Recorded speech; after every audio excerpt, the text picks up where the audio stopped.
everybody, it's Romania Black, and this seems warranted because we are on episode 28 of Attack on Titan, the final episode of season 4, part 2. I can't believe that I'm caught up with you all now. As an anime only, I'm caught up. I still have no clue what's going to happen in the manga, or what's going to happen in part 3, now that we've got it confirmed we're having a part 3. But I am officially, with this episode, caught up with y'all. So I poured myself a giant adult cup of coffee. It's decaf, actually, because this much coffee would be insane, and it may have adult things in it to help me get through this episode. But yeah, so, oh my god.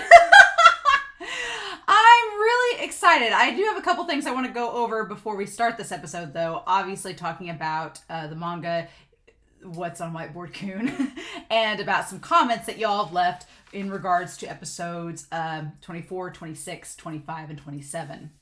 Exciting. I'm recording this the Sunday before it's supposed to come out on Patreon, so wait until the last minute, but I was out for a week for a trip, and so I'm back. I had a solid week off of Attack on Titan.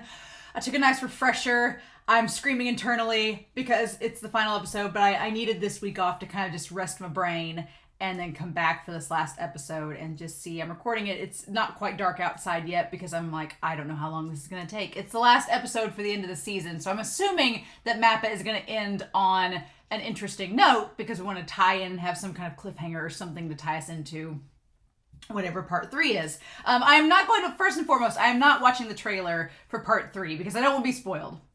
So I'm not going to watch the trailers for it because I want to go in as blind as possible. Also, the second thing is with the manga, I am going to wait on the manga, but my thoughts are if we find out a concrete month or concrete date that the third part is coming out, like if we find out it's January of 2023 or May of 2023, if we find out an exact time that it's coming out, then I want to like time it out and then a couple months out start reading the manga and reacting and talking about it with you all prior to lead up to the season coming out. And then I'll end my discussion of the manga where season 4 part 3 will pick up at, and then we'll just go from there. And I think that'll be really fun because, one, it'll be a nice refresher for me going back after how many months it'll be after this. But also it will be a nice way to kind of tie in the manga. And then after part 3, I'll be able to go back and finish up those manga volumes that are left over. And either the anime is going to stick with the manga ending, or if it gives us a different ending, then I'll at least get to go back and see the manga and see how it's different. So that's my thoughts anyway. I'm going to wait on the manga until it gets close to us getting a time set out that we'll find out when part 3 is going to happen. I'm actually okay with there being a part 3 of the anime, just parts 1 and part 2. You know, it's funny, we had season 1, you had season 2, then you had season 3 part 1, season 3 part 2, now we have season 4 part 1, 2, and 3. All adds up, but in any case, I do have some comments that people have been talking about here. I've got several comments. They're kind of all over the place, but I'm just going to talk about them before this episode because I have no clue what's going to happen in this final episode, so we might as well just get them out of the way. So it's going to be a long intro, but y'all know this. First and foremost, though, Sam and Dawes, I didn't remember them. And y'all let me know. You all reminded me. You're like, you didn't remember Sam and Dawes? I'm like, I'm sorry. I remember Rico. Where's she? Where's Rico in all this? I want a Rico come back, and we haven't seen her. She had a big conversation with Eren back at Trost. You'd think she'd be relevant to tie back to her, but no. So yeah, no, I forgot about Dawes. Forgot about Sam. Dawes looked familiar, but I couldn't remember. And then when everybody started pointing out where they were from, I was like, oh God, I should have remembered them. Maybe not. But Dawes has been, several of you commented on this, that Dawes had been saved by Ymir and Historia in season 2, episode 5. He was in the Liberio raid. I like that Sasha Purvis noted that Dawes back in Trost, this is kind of an interesting note, that Dawes back in Trost said that he wasn't sad that his friends had been eaten. He was just happy that he hadn't been eaten. And Sasha noted that was a really interesting parallel because it's funny, back during Trost, you kind of looked at that kind of in a gross way, being like, oh, you're not sad that your friends were eaten, you just cared about yourself. Okay, that's kind of selfish. Now, connect that same train of thought to him being like, well, we don't care if the rest of the world dies as long as we stay safe in parity. I'm like, I thought it was disgusting back in season 1 in Trost, but is it disgusting now that it's on a bigger scale? You know, that's interesting. So I was like, oh, interesting how that works. And the idea of all these innocent lives being lost, but at least not me. That's kind of the mentality.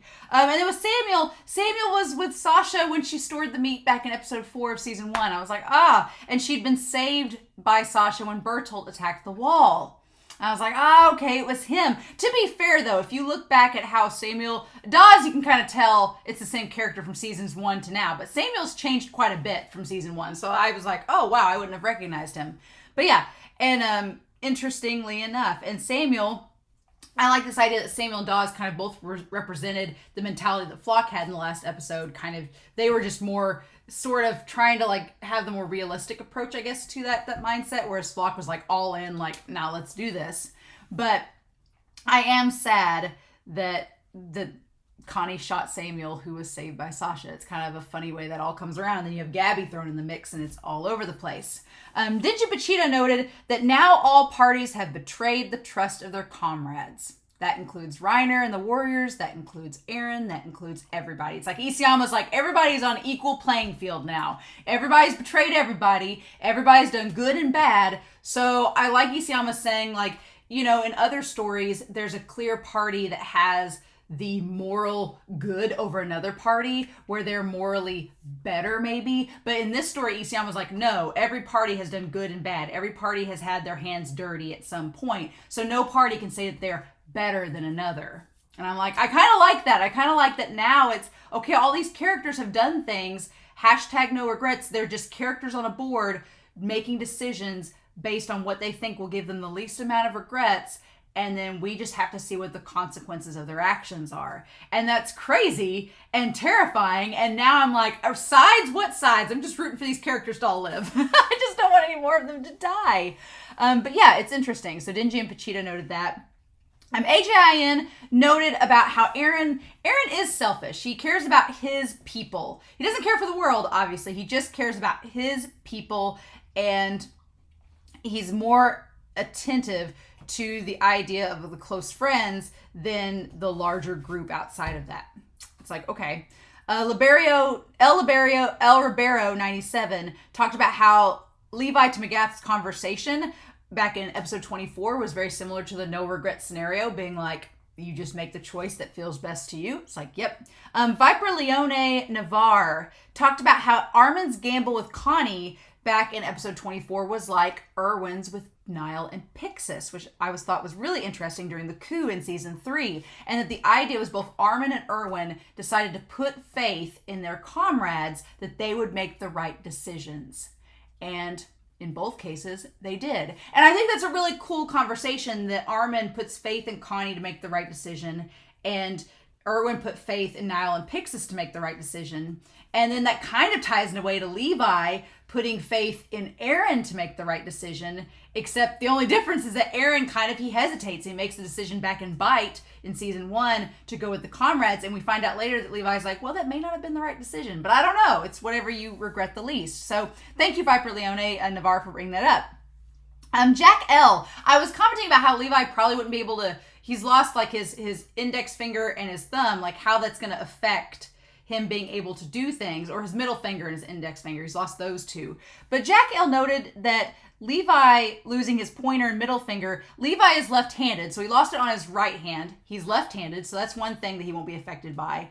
But also the idea that he holds his right sword backwards with his ring and his pinky finger. So he may not even be using the two fingers that he lost to hold that sword backwards by the design, or the old design of the ODM gear. And I'm like, oh, so Levi technically probably still could be useful in battle. It's just he's kind of at a disadvantage right now because he's not healed up yet. So I thought that was pretty interesting. Jack L also noted that Marco has become a symbol in these last several episodes for the nameless victims. We got to name Marco, but he's kind of the symbol for the victims that just died off screen that we don't really see much of.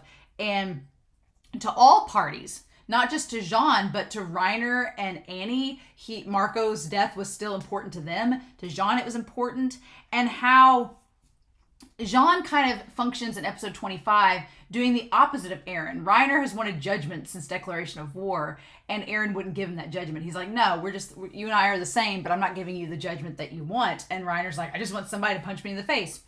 And Jean finally does that. Jean gives Reiner what he's wanted since episode 5. He gives him the judgment, and after that, they move forward. And so Jack L. kind of commented that it was sort of like the reverse miracle scenario, where with Kinney and Uri, Uri bowed to Kinney, and they went from being in a violent situation to finding a conversation. And in this, they went from having a conversation in Night of the End to getting violent, but at the end of the day, the result was still the same. So it's like, okay. And speaking of bowing and Kinney and Uri, Shubham Yas noted that Gabby bowing to Jean was like Uri to Kinney. There's a big parallel there. The Albertan motorcyclist. I love this line from your comment. Choices have unsavory consequences that you have to live with as a result of your choices. And talked about in their comment that a lot of these things in this story could have been avoided. Yeah, there's been so many scenarios throughout this entire series that if one little thing had been tweaked, that entire situation could have either been different or avoided altogether. But that's not how reality works, and that's not how the story works. So I really like that, though, that you have to live with the consequences, even if they're unsavory, of the choices that you make. And we're seeing in the last several episodes especially how everyone's choices are having these big, drastic consequences. And it's crazy. Alexander Q, I loved this, saying that Mikasa, I talked about Mikasa looking more like Kinney with the trench coat.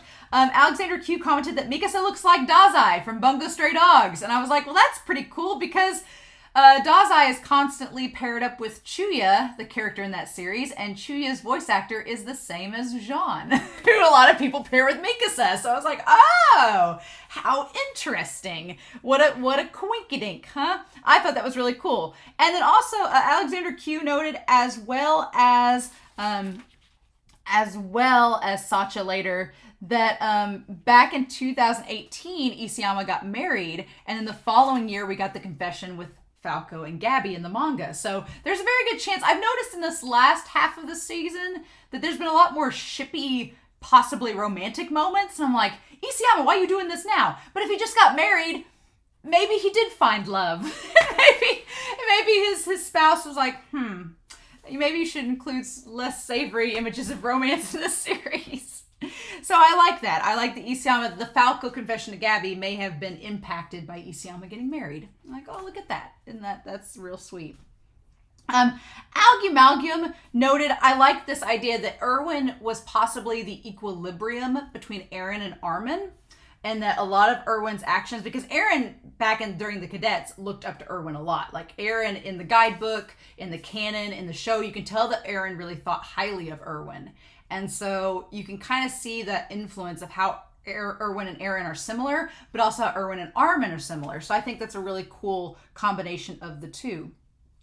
Sean Dunn noted that it might not have been Anka in the flashback that Hanji has in episode 25. I was like, man, that's going to suck if Anka died off screen. And Sean Dunn was like, it might have been Nifa. And I'm like, okay, I'm on board with that. I'm going to keep Anka off the list of the dead for now because we don't have confirmation. We've not heard her name visibly or audibly be spoken or visibly been seen on the screen in the subtitles. So I'm going to keep her off the list of the dead for now. And if she does end up being dead, then we'll do her an honorary toast for the recap of part 3.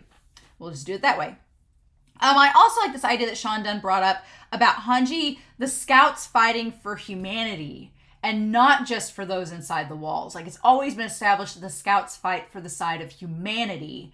And I really think that knowing that, that's a big driving force behind everything that Hanji's been doing and Hanji's mindset, and that we're not just protecting the people of Parity, we need to be protecting humanity as a whole. And yeah, that's gotten exponentially bigger for us since the days of the Wall Kingdom, but it still is the same goal. It's still the same mindset, and Hanji very much is tied to that mindset. So it makes sense that Hanji views things the way that they do. I like it.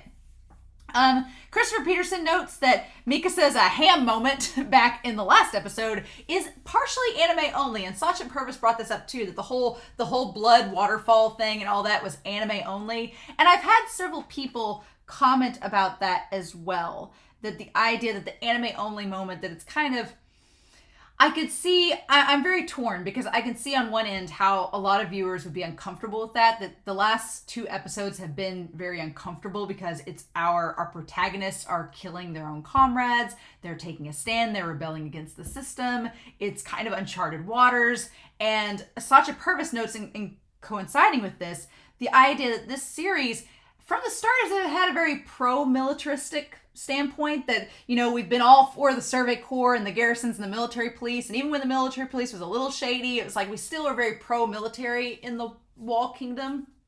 And as the series goes on, it kind of gets revealed that there's more shades of gray within the military. Like first it was the military police where it was like, oh, there's a couple bad eggs here, but on the whole, everybody's okay. And then by the time we get to season 3, it's like, well, there's this like underground squad with Kenny that's killing people and silencing people in the walls, and that's not good. And maybe the military's corrupt, and that's not good. And maybe the Survey Corps is the only good ones, or parts of the garrisons, and that's not good. And there's a coup to overthrow the military, and things seem to get better, and then by the time we get to season 4, it's like it just drifts further and further away from that. And there's still the Jaegerists and there's still Flock, but like the upper military is just wiped out, and it's like so everything kind of falls into chaos, and it's interesting. But as Sacha Purvis notes, the concept of a good soldier is kind of an oxymoron. Like a good soldier, you can't have that term good soldier without death being involved, because that's inherently part of a soldier's job. And so it was always going to imply that there was going to be some killing underneath. And I think Connie tried to avoid that for a while. And then these last 2 episodes have kind of put it to the test, right? And that kind of conveys this thoughts of the Jaegerists of them just doing their job for the kingdom, right? And that the deaths of any traitors is just part of it.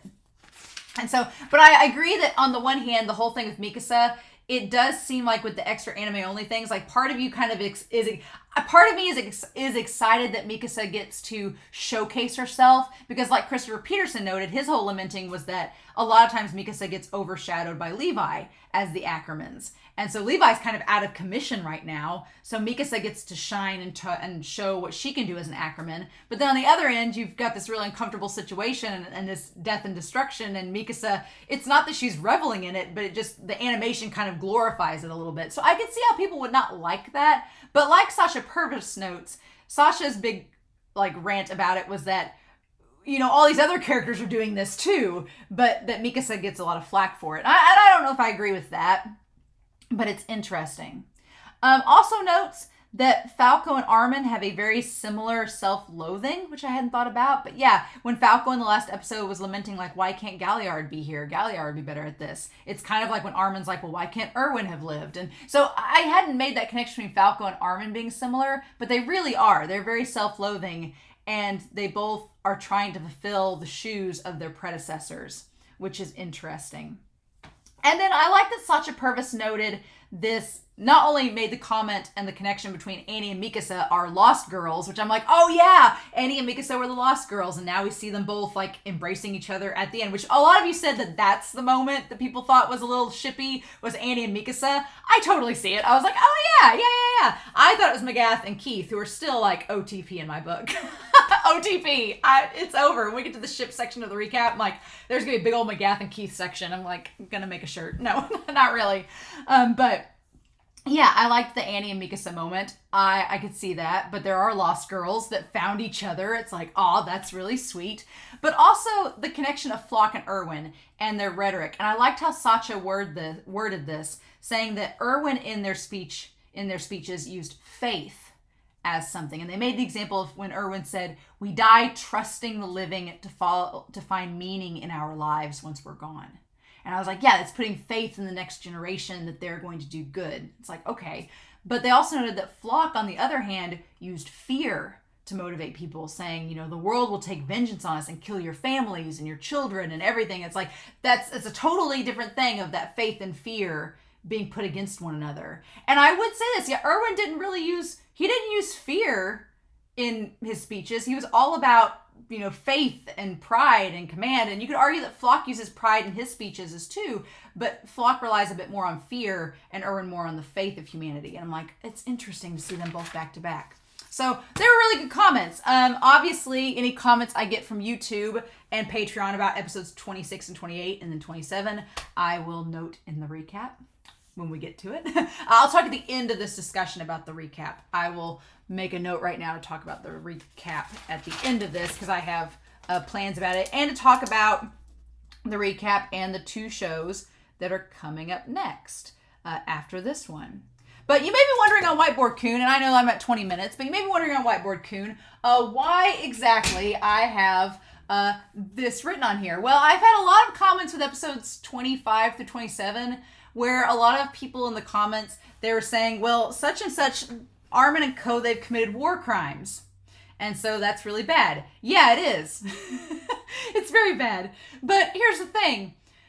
Everyone in this series at this point, I think, except perhaps Mr. and Mrs. Browse, have committed a war crime. And so I did some research today because I was like, I kind of want to see, like, what is exactly the war crimes we're talking about here? And so I looked up the Geneva Convention because what else did I have to do? And these were the ones I thought connected best to Attack on Titan. There's a whole list of the Geneva Conventions, but like Article 8, war crimes, the Rome Statute, like talking about those. These are the ones that I was like, okay, these connect most to Attack on Titan. So within your war crimes, genocide is included. So that's a big one. But there are willful killing, torture, biological experiments, the willful causing of great suffering, injury, or harm, extensive destruction and appropriation of property not justified by military necessity and carried out unlawfully and wantonly, compelling a prisoner of war or other protected person to serve in the forces of a hostile power, willfully depriving a prisoner of war or others of rights to a fair trial, and unlawful deportation, transfer of unlawful confinement, and taking of hostages. So lots of our characters have done that. And you could argue that Armin and Co., willful killing, causing great suffering, injury, or harm. Yeah, those all happened in the last several episodes. So yeah, our crew of Armin and them, yeah, they've committed war crimes. Yes. But so have Flock and the Jaegerists. Or some of the Jaegerists. But definitely Flock. Employing a poison or poisoned weapon, so the whole wine thing, yeah, that's a war crime. Giving it to your own MPs. Yep, that'll do. Taking hostages, the unlawful confinement, that would be detaining the volunteers. That would go along with that too. That's a war crime. Intentionally directing attack against civilian objects. Well, Liberio. so there's that. And this one got me when everybody's like, well, has Eren committed a war crime? This one got me. Launching an attack with knowledge that the attack will cause incidental loss of life or injury to civilians or damage to civilian objects.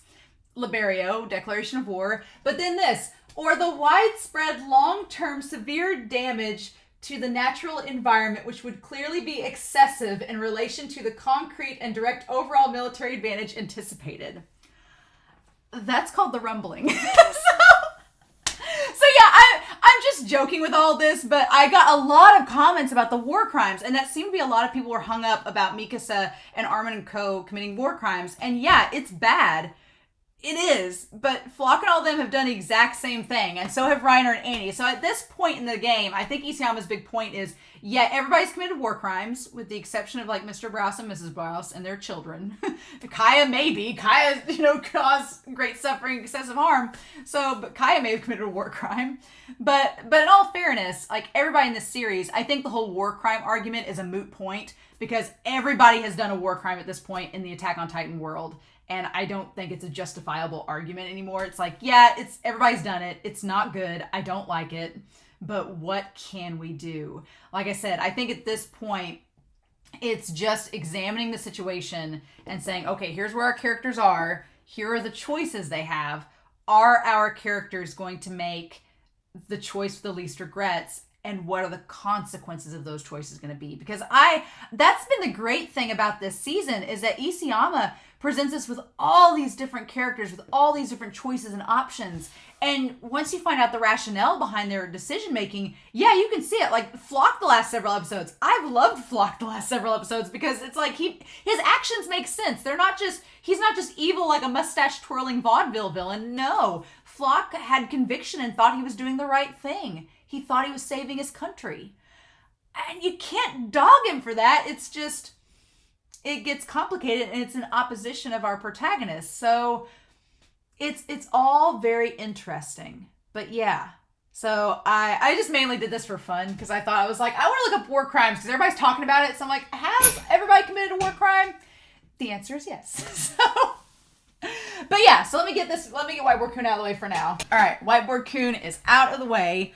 And so I am ready to dive into episode 28, y'all. I have got my ginormous mug of coffee and I'm ready to go. I don't know what's going to happen. When we last left off, Annie had lamented that she didn't want to kill Eren. She was just tired of it all. She didn't want to kill anybody anymore. Magath and Keith sacrificed themselves. There are no boats left on Parody. Everybody's abandoned on Parody. They're stuck there.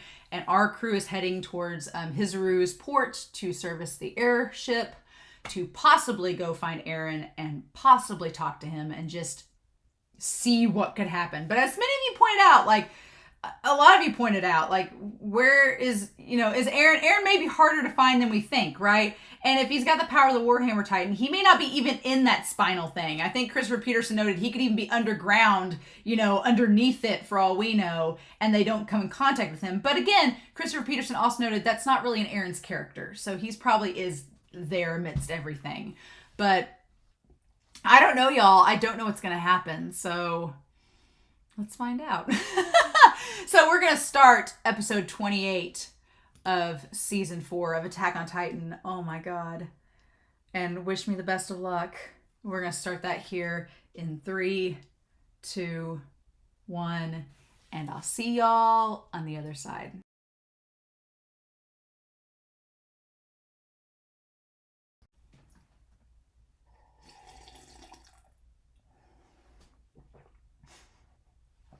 Damn.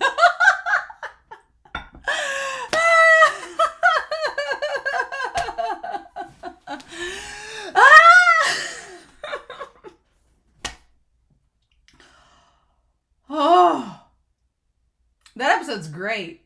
It's right up there. It's this whole season has been filled with some really, really good episodes. I feel like I'm going to spend a great part of the recap talking about Eren and kind of how this season has bookended. Well, it didn't really bookend because I guess part 2 has. Part 1 started with Reiner and them. But Eren is definitely, by far, one of the more fleshed out characters in a series that I've ever watched. And he's extremely fleshed out. And it's interesting because there's parts of Eren that, especially in this episode, that are so human and so relatable and so endearing. And then there's other times with Eren, I want to take him by his shoulders and shake him as hard as I can. So I'm like, ah. But yeah, somebody had said in the comments, and this was, I don't remember if this was on Patreon or on YouTube or whatever, but somebody had said that Isayama had found influence from had maybe that they suspected, I don't know if this is true or not, I'm sure in the comments you guys will comment down below, that Eren took some influence, or that Isayama took some influence off of a serial killer and maybe based Eren's character off a serial killer.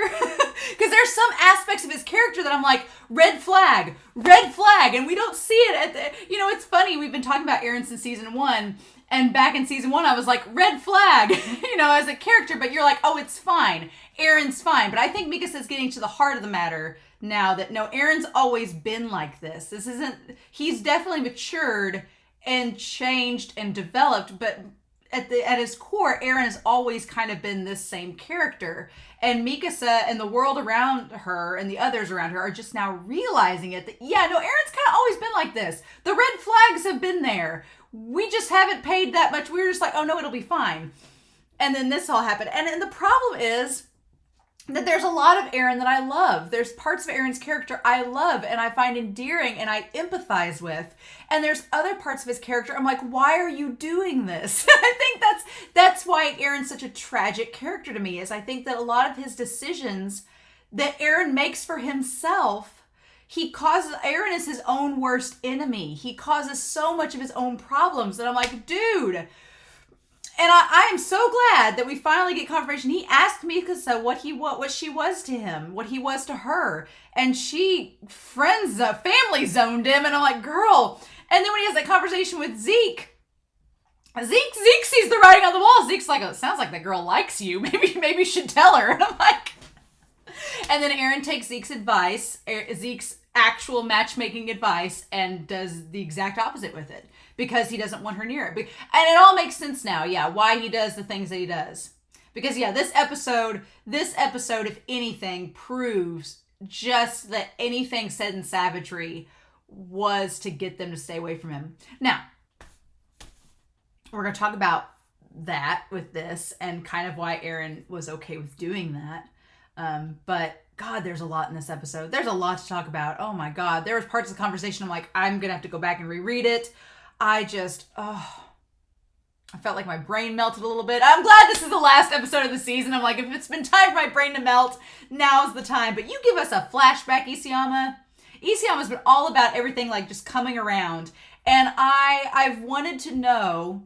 I'm glad y'all didn't spoil me, so thank you. Thank you for not spoiling me. I've wanted to know, like, when they first came to Marley, what was that like? What was that all about? We find out in this episode. The connection to the guy in the photo, I'm glad y'all didn't spoil it for me either. It's like, oh, that's why. Because when Jean, like, thought back to that photo of that guy at Marley, I'm like, why are you remembering this rando?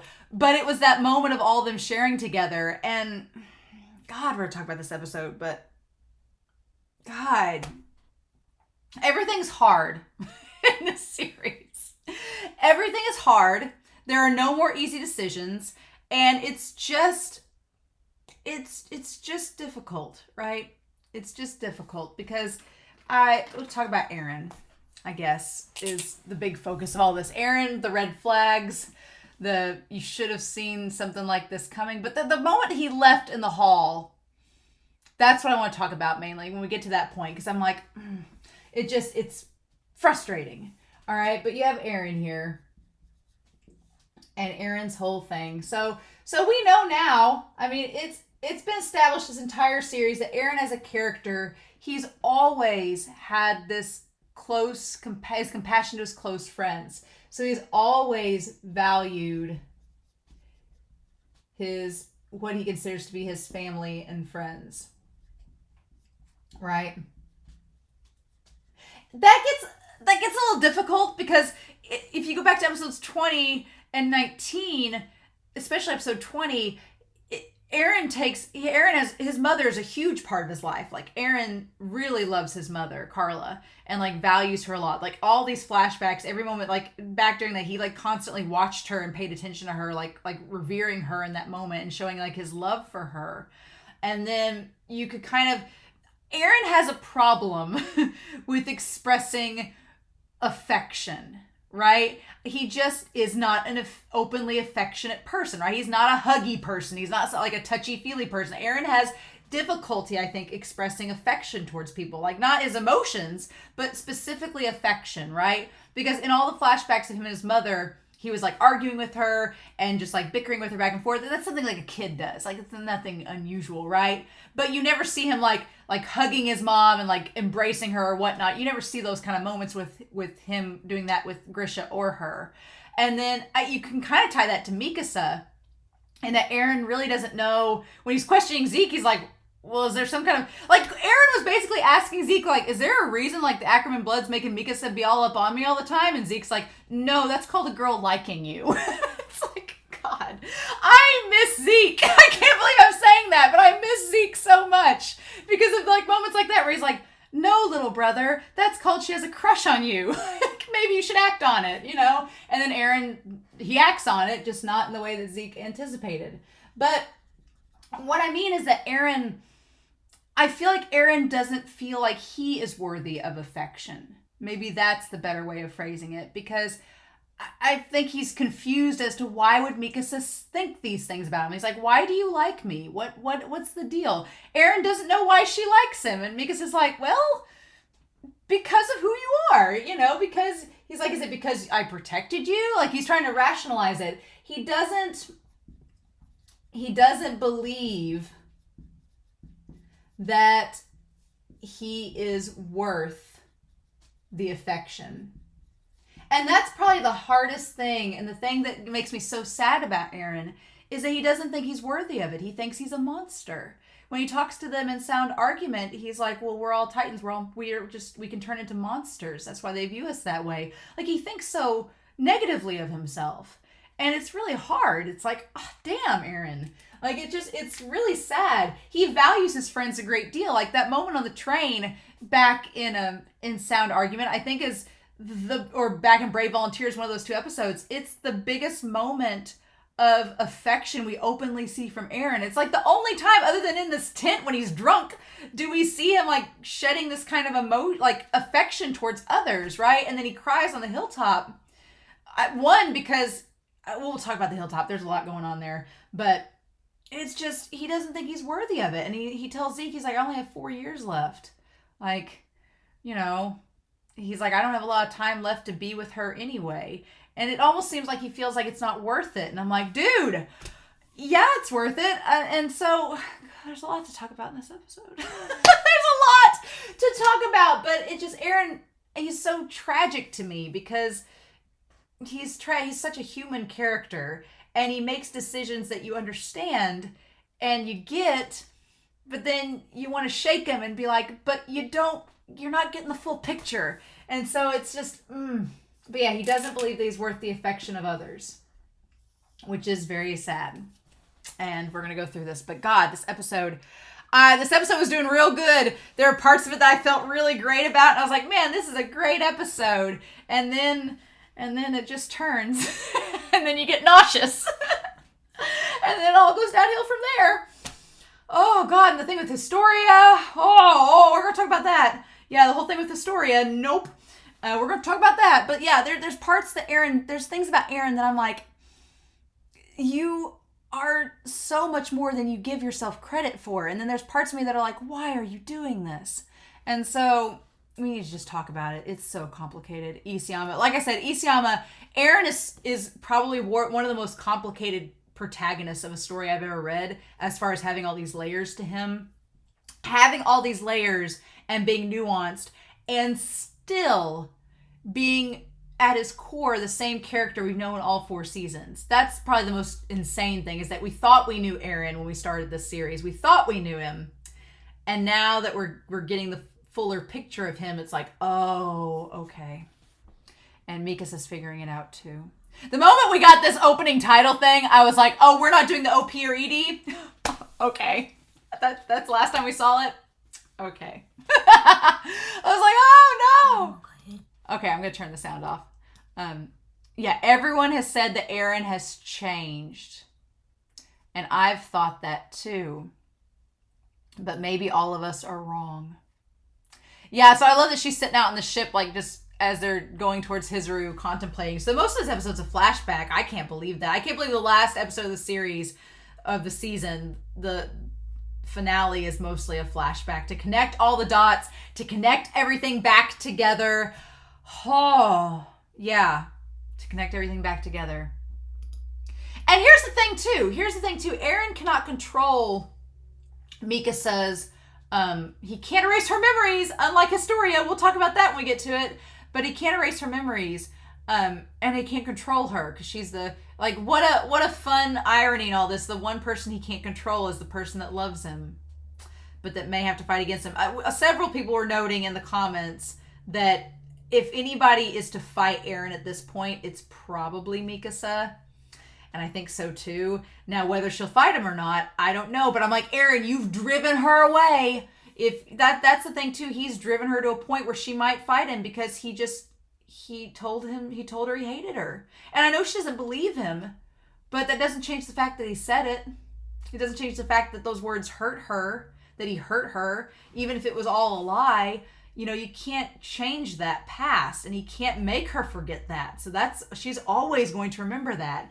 And, oh God, we'll talk about this, I guess, in the ships too, in the recap. But this is probably the first episode that I really felt Mikasa and Eren could be a ship. Out of the last 4 seasons, I've struggled with this entire show. I have struggled with finding a way to view Eren and Mikasa as a ship. And I've said this in the recap. I just haven't seen it. And this is the first episode that I thought, yeah, okay, I can see it. I can actually see the ship. I can see why people like it. And it's the most tragic, heartbreaking ship ever because of what's happened between them. But she's like, maybe all of us are wrong. Maybe. And I love that she looks over and we see, and like seeing Hizuru, and we cut back to the ship. And I love Eren in the suit. Everybody's in the 3-piece suits. And I love Mikasa's outfit in the white. I love that. And them just standing next to each other on the bridge. And he's just got the 1,000-yard stare. Maybe Eren was this way from the start. Oh. Maybe Eren was like this from the start. And if this is the real him. Oof. If this is the real him, I wonder what I saw in him. God, that is such a cutting line, right? Because she's always had this idealistic view of Eren in her head from childhood, that he's this virtuous, heroic figure. And now she's questioning that. And she's like, well, if he is not the person, the kind, humane person I thought he was from the start, why did I like him? Oh, and the thing of it is, I think he likes her, but he just doesn't know he doesn't know how to process it. He doesn't know what to do with those feelings. And he doesn't know why she would like someone like him. And oh my God. So I want to put Mikasa over here. Put Mikasa over here. And that Mikasa is wondering if Eren has always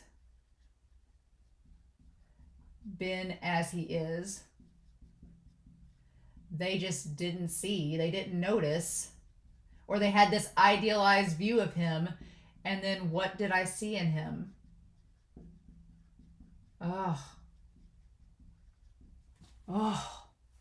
my God. Because I think she did love him, and she didn't know how to admit that. Because, when you're put on the spot like that, like, we're in the middle of a war zone, and, you could die at any moment. Do I say I love you? Saying that you're like family is easier, right? But, oh my God, this episode's hard. Where do we even start? God, but what did she see in him? Because, yeah, and the thing of it is, while they're on that boat to Marley, Eren's already talked to Historia. He's already decided to do all of this stuff to go along with Zeke's plan. He's already decided to destroy the world. Like, knowing that context, knowing that Eren he had already made up his mind he was going to destroy the world back when he told Flock. He's like, I already know exactly what I'm going to do. And he told Historia that too. So knowing that he's had that in his mind this entire time. Oh my God. And she looks back to him in his childhood. And the leaves and everything. Oh my God. And them going to Marley. This final season, part 3, I'm going to be a wreck. It's going to destroy me. I'm like, this series, this episode destroyed me. I was just like, I'm sorry if that reaction was the most boring thing in the world, but I was just like, oh my God, it was gutting. So we get them on the ship. And of course, I like that Jean keeps his cool. He's like, no, everything's fine. It's totally cool. No problems here. Connie is like, there's cities full of people outside the walls. And Jean's like, quit saying the word walls. You're going to give us away. And Sasha ignores both of them and is just like, oh my gosh, the world outside the walls. And Jean's like, damn it.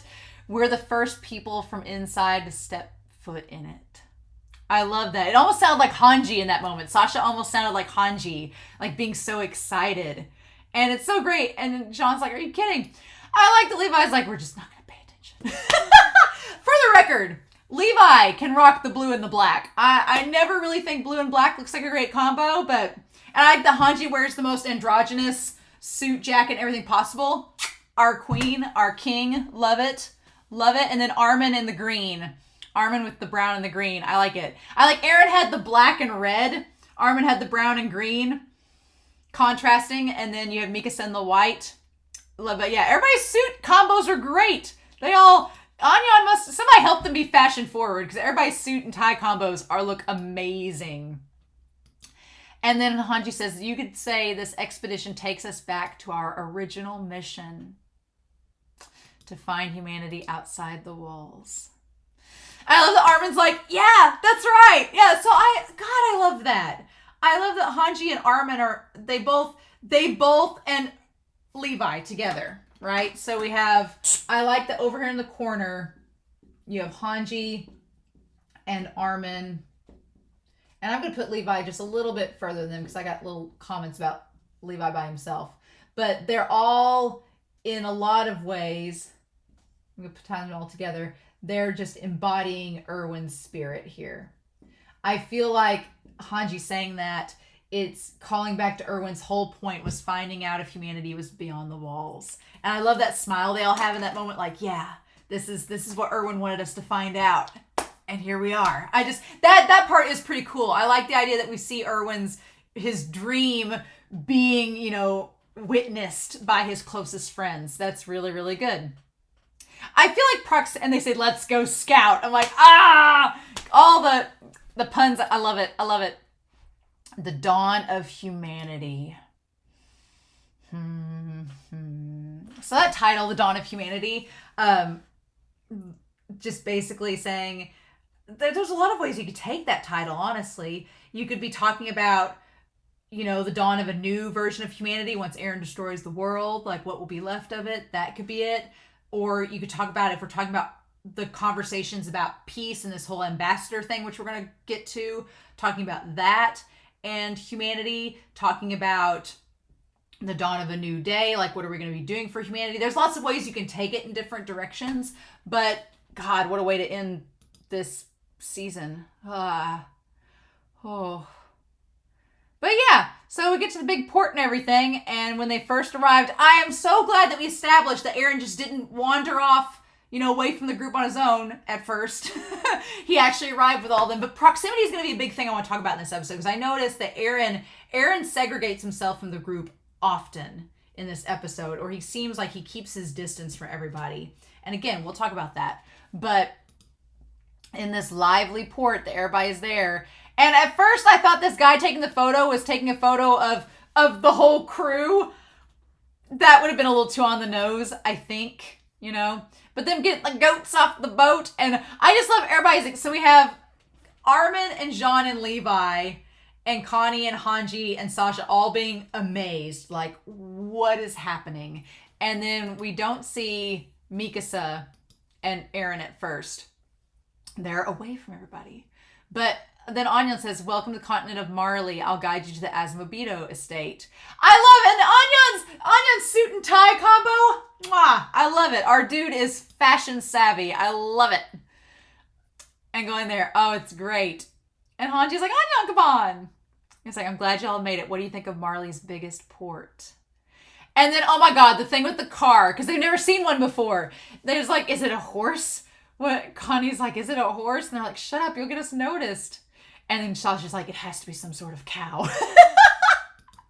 I love it. And then, of course, Hanji, in all of Hanji's blush, like scientific blush, just like Hanji seeing a Titan for the first time, saying it's a car. I've heard about them before. And I love everybody. You can tell everybody in the background's kind of staring at them.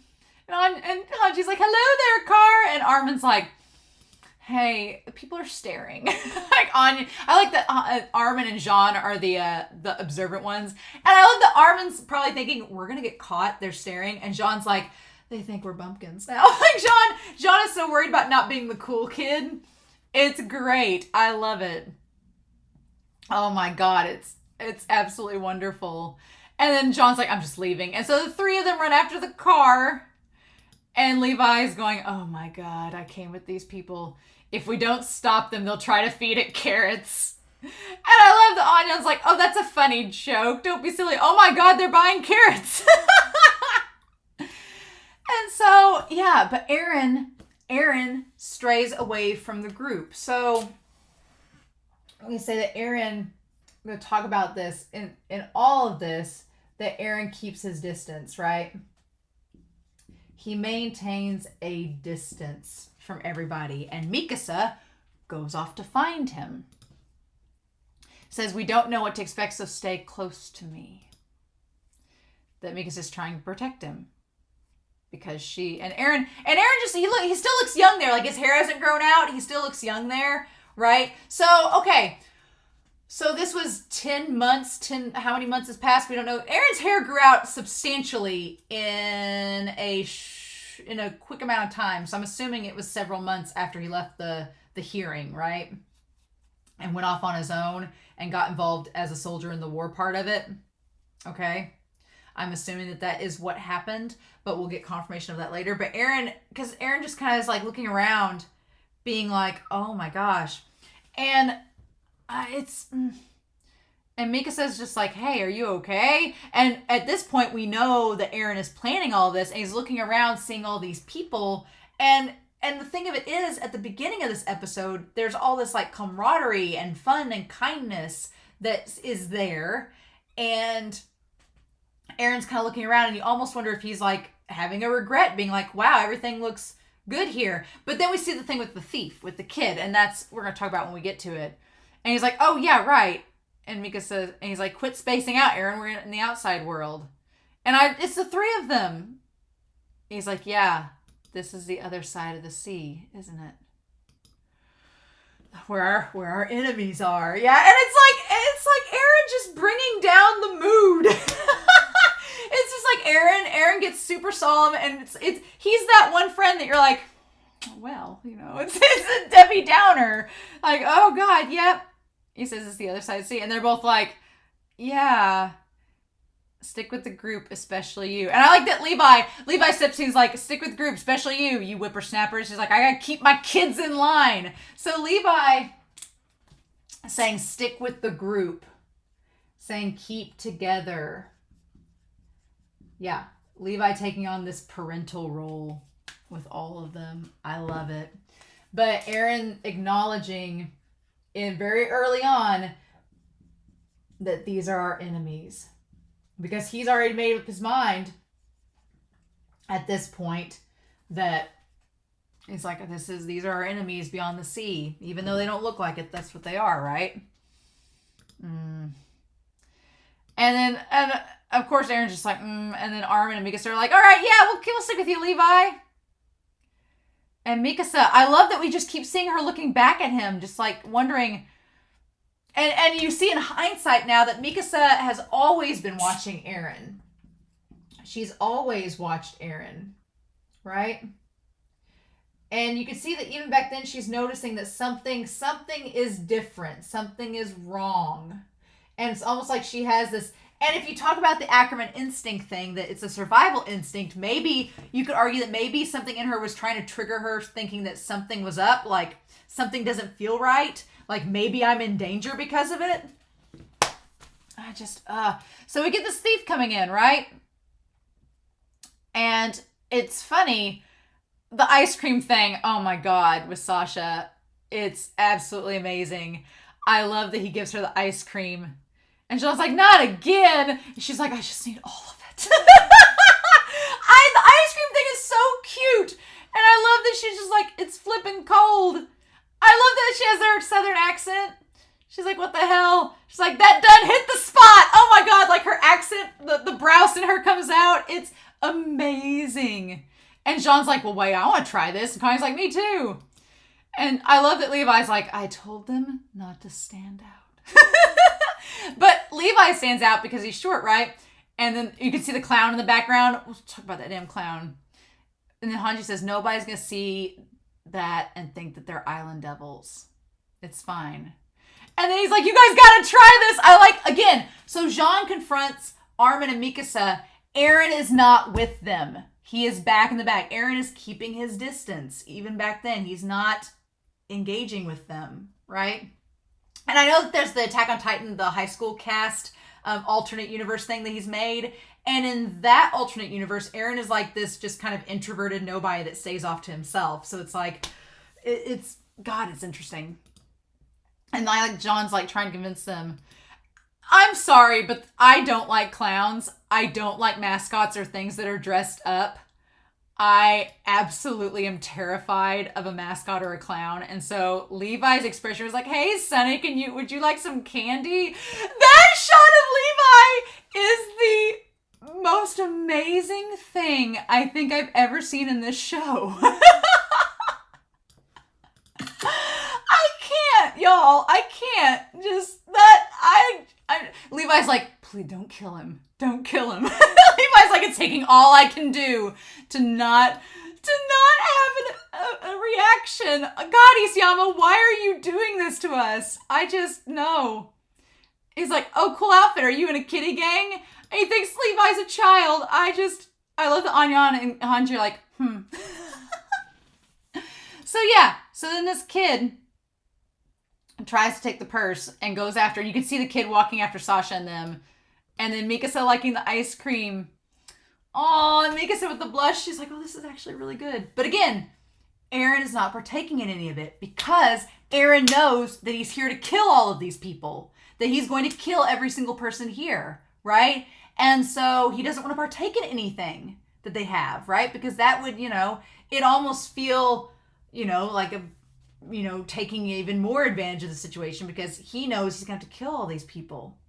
And so it's funny because in a lot of ways, Eren, in this episode, at the beginning here in the port, it's kind of like when Bertolt, Reiner, and Annie were in Shiganshina, and they were walking around and pretending to be part of the locale and taking part in things, but they knew deep inside that they had this mission to destroy everything. So it makes more sense now when Eren confronts Reiner in Declaration of War. He's like, no, you and I are the same. He's like, I know exactly what you went through when you had to go undercover in Shiganshina. He's like, I know how you feel now. He's like, when you had to pretend to be nice to all of us, even though your mission was to kill all of us. He's like, I get it because that's my mission now. He's like, so I understand how you feel. So that makes a lot more sense. Declaration of War, knowing this now with Eren and seeing this here, the context of it is a lot clearer, right? And then Mika's like, you should try this. And he's like, oh, ice cream, huh? And she's like, oh, you know about it? And then again, Eren's like, yeah, through my dad's memories. He has to take something that could be like a nice moment and make it the worst. Where he's like, just through my dad's memories, Eldians in the zones rarely got to have it. He's like, we're taking advantage of something that my dad's people never got to have. And if this were a date, Mikasa would be like, If I were Mikasa and this were a date, I'd be like, well, then I'll just take that back. No, I'm kidding, but it's just really sad because in this moment, it's trying to be framed as a happy moment, but then Eren's pointing out the harsh reality of it, that, yeah, we're enjoying the spoils that our own kind, our own race of people aren't getting the benefit of. We just are getting the benefit because we don't have an armband on and they don't know we're subjects of Ymir. So he's pointing out kind of the delicate situation that they're in, and Mikasa's like, I just wanted to give you some ice cream, dude. It's God, Isayama. You take this situation and just make it so fascinating, even though the outside world's so big that they weren't allowed to have this. And Mikasa's like, okay. And Mikasa's just like, oh, maybe none of us realized it, or maybe we just didn't want to. Yeah, the writing was on the wall. The writing was on the wall, but no one wanted to read it. Yeah, it's very apparent in these scenes that Mikasa knows something's up. Something is different. Eren is different. Or maybe this is how Eren's always been and it's just become more apparent now. And Mikasa didn't do anything. She didn't say anything. And she's like, we didn't want to realize it. And that ties back to, I've had a lot of issues. I love Hanji as a character. Hanji's one of my favorites. But in this season, a lot of Hanji's faults have come to light, like back in Sound Argument and back before then. Hanji admits it. That's kind of what I love about Hanji's character, though, is Hanji admits that they goofed. Hanji's like, I ignored the problem for as long as I could. And I just turned a blind eye and I thought things would just get better on their own, and they didn't. And that was my fault. And now we're seeing the consequences of it. And so I feel like this is a similar moment that Hanji had, where Hanji kind of turned a blind eye to the problem, and then it became a problem they couldn't stop. And so Mikasa had just kind of turns a blind eye to Eren, being like, oh, Eren's just going through a phase. It's fine. And it wasn't the case. And she just acted on it all too late. Because that look in his eye, like she, in hindsight's 2020, you just don't realize at the moment. But yeah, all the signs are there. And at this point in the story, at this point in the episode, I was thinking back to those comments about Isayama maybe basing Eren off of a serial killer, because it's kind of one of those things where, and I'm not saying that Eren is necessarily like this, but I'm going to use it as an example that sometimes when there are like a serial killer or someone that commits a murder before, a lot of people are like, oh, well, they just seem like a normal person. They didn't seem like that. And they didn't notice the red flags or the writing on the wall. And it's kind of the same thing with Eren. I mean, Isayama said it himself. Eren is the part of us we don't want to acknowledge exists. Frames it in a negative light a little bit. But this idea that Eren has always been like this and nobody really made themselves accountable to point it out to Eren or talk to him about it. Everybody just kind of just either didn't notice or didn't read into it. And if they had, I don't know if things would have been different, but... And that's when Sasha... So Levi causes this whole thing with the kid and the purse. Levi says that ain't your purse. So Levi catches the kid. And what seems like just a moment of calling out Sasha's thing, we find out very quickly that the world here is not sunshine and rainbows. Yeah, there's a festival here, but it is not sunshine and rainbows. It's actually pretty brutal because everybody's attitudes totally changed. Like it's another enemy migrant. So we immediately start to see the prejudice inherent in Marley, like from the start, like right from there. Like we just see it. And this part is so hard to watch. It's so hard to watch because they're like, he doesn't understand us. Let's toss him into the sea. Let's smash his hand so he can't pickpocket anymore. Then tie him up where everyone can see and it'll cut down on crime. And you just see that like they're just going over the motions of setting this kid as an example and doing these acts of violence against him to try to make an example of him. And Sasha tries saying like, hey, I already got my purse back. It's fine. And they're like, this isn't about you. We've got to punish him to set an example. So like it's like they were just looking for an excuse to punish this kid. They couldn't just, they're a society. It's a civilization. They can't just outright, they don't want to admit that they're, barbarian and they just, grab this kid out of nowhere for no reason, but they were looking for a reason to get him. Right. And this gave them an excuse. Them saying it isn't about Sasha just proves that point. Right. Oh my gosh, we're trying to make a living here. Besides, he could be a subject of Ymir. And that's when it gets brought up. And they're all like, oh shit, countries have been doing blood tests like mad lately. So no one can sleep at night knowing that devils could be in their midst. And Levi's like, damn it, I caused all this. Levi's like, my choice is hashtag no regrets. And so then that's when Levi, he takes matters into his own hands, right? Again, I don't really, Levi's opinions and all this, we've not had vocalized what he really thinks about Eren. That he's been the one character throughout the second part of the season that Levi has not really vocalized his thoughts on Eren. And I find that fascinating because I want to hear what Levi thinks. Yelena's been saying lots of things to Levi. Our crew has been talking amongst each other and to the warriors this entire second part. But Levi has been surprisingly quiet. And so I feel like part 3, because Levi has had a big tie to Eren's life. He's had a big influence on it. And he taught Eren the whole no regrets thing, just like Erwin taught him. And so I've been very curious to know Levi's stance on everything, especially with Eren. But here Levi does something. He does like what you would think Eren does. He takes matters into his own hands. He picks up the kid. And then they're like, what are you doing? And he says... He tells them all, who said he's a thief? All I said was, that ain't your purse. It's very, passive. He's like, it belongs to his big sister here. He's like, I'm just grabbing my kid and going. And then Hanji's like, oh, I see what's going on. Yeah, what a crazy family we are, right, big sis? Like, I can't wink because I have an eye patch on. So Sasha's like, oh, I'm so sorry. And they call bullshit. They're like, I smell bullshit. And then Levi's like, well, let's go. Time to leave. Bye, if that's not going to work. But the thing is, Levi doesn't get violent with it. Levi takes the kid and removes him from the situation, right? And he just takes him out of there before things get violent.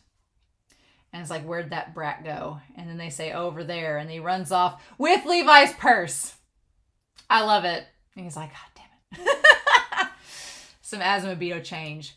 And so you see Eren looking at the kid running away and watching Levi and Hanji. And I'm really curious what Eren thinks in that moment, because the shot is of him and he's just looking at the ruins and looking at everything. But he's like, has the 1,000-yard stare again. And Mikasa again is looking over at Eren like, something's up, right? But Eren has just the 1,000-yard stare, like looking over at that kid running away.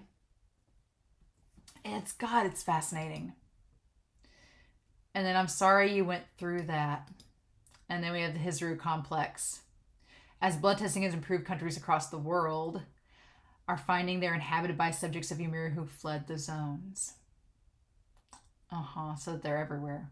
Back during the height of the Eldian Empire. I like this. I like that it's established that the being a subject of Ymir used to be an elite sign, right? It's a good reflection on our own history, that things that were once really common or established or a status symbol, everything switches around, right? And it changes. As the empire crumbled, they found themselves being exiled from places. So what once was a status symbol is now a sign of oppression. I'm like, it's true to our own world. It's an interesting tie-in here.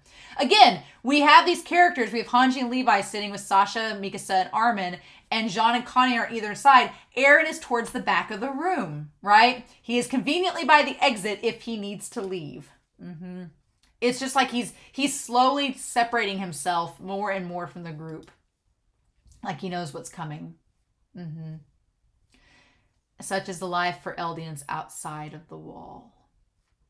Alas, it will be difficult for Parody Island to establish friendly relations. And that's been everybody's comments, being like, well, it's going to be really hard for them to do that. Yeah, because you are... and this is before Willie Tyburn's speech. That's the other thing, too. Before Willie Tyburn's speech, and before they knew the truth about Karl Fritz, everybody kind of viewed the Island Devils. It's all the well-established knowledge that they're the worst of the worst.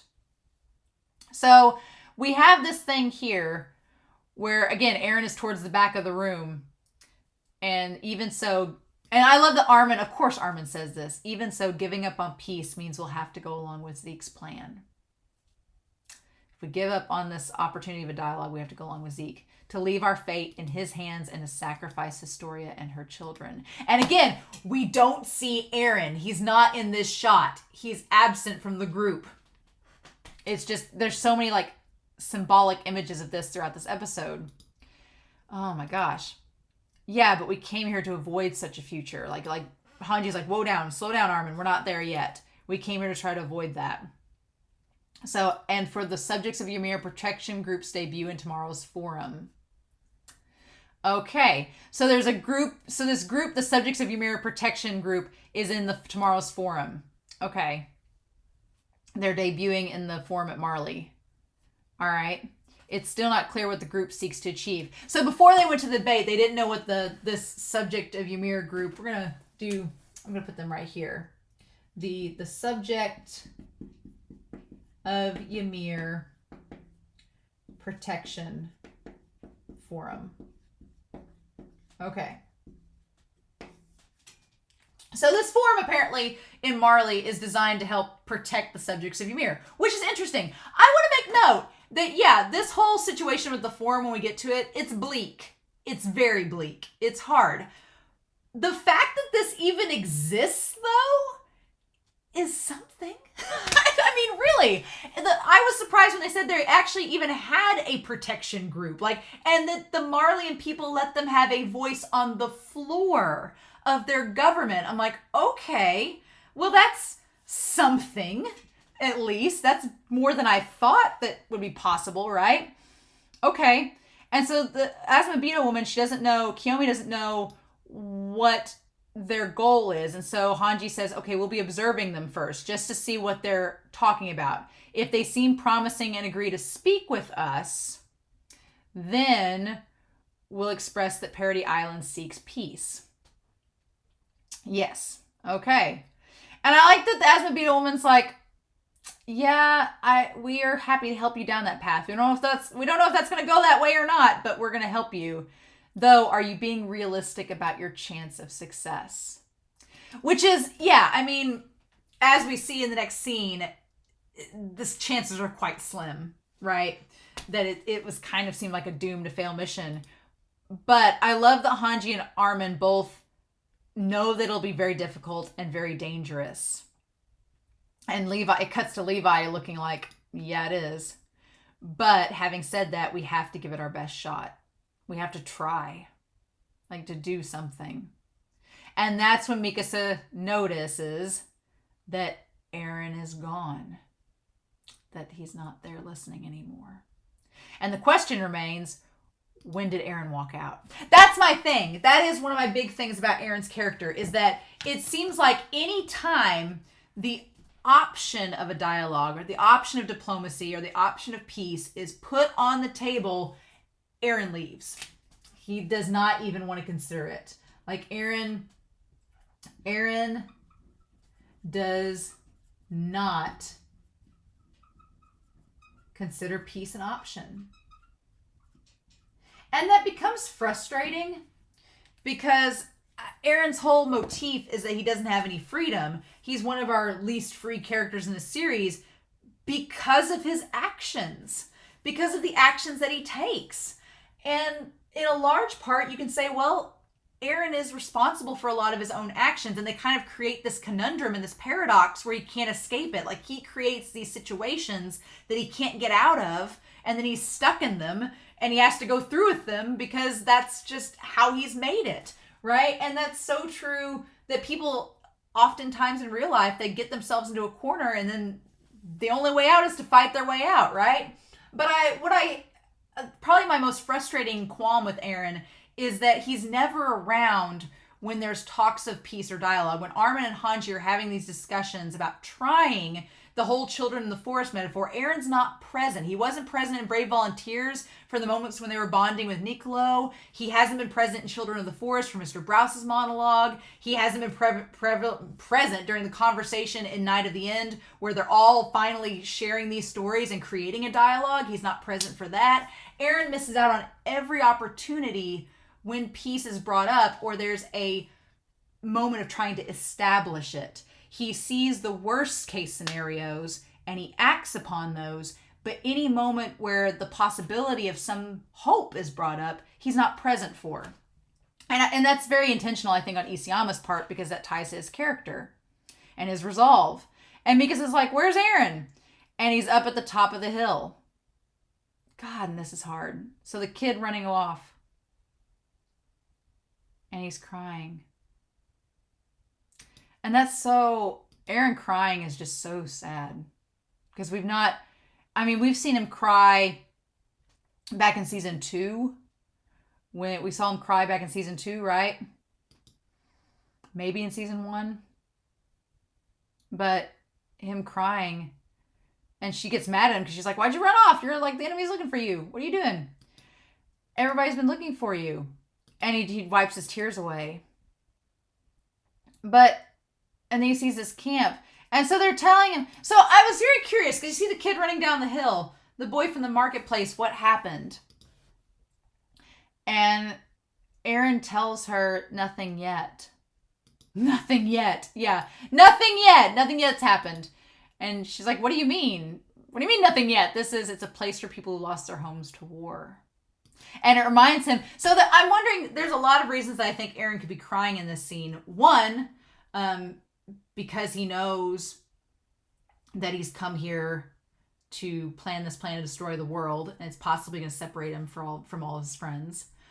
2, because I think the kid invited him down to the camp, being like, hey, you saved me, come down and celebrate with us. Like, come on. And Eren's just like sad because he's going to end up killing these people. 3, because it's a place for people who've lost their homes to war, and it reminds him of Shigen Shin. He says, just like us, one day our lives changed and everything was taken from us. Like, it reminds him of those things too.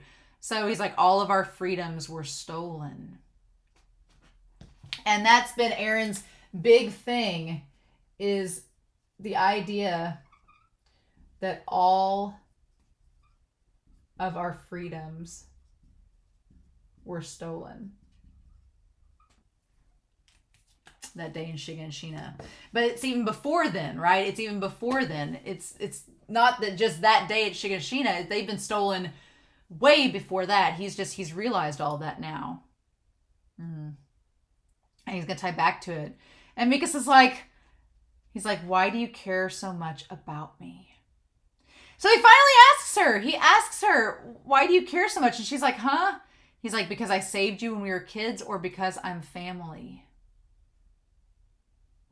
And I like that she's like, why are you asking me this now? So he wants to know, why does she care? Why does she care? Is it because they're family? Or is it because he saved her? And I'm like, well, no, she likes him because he feels like home to her. He gave her a sense of belonging.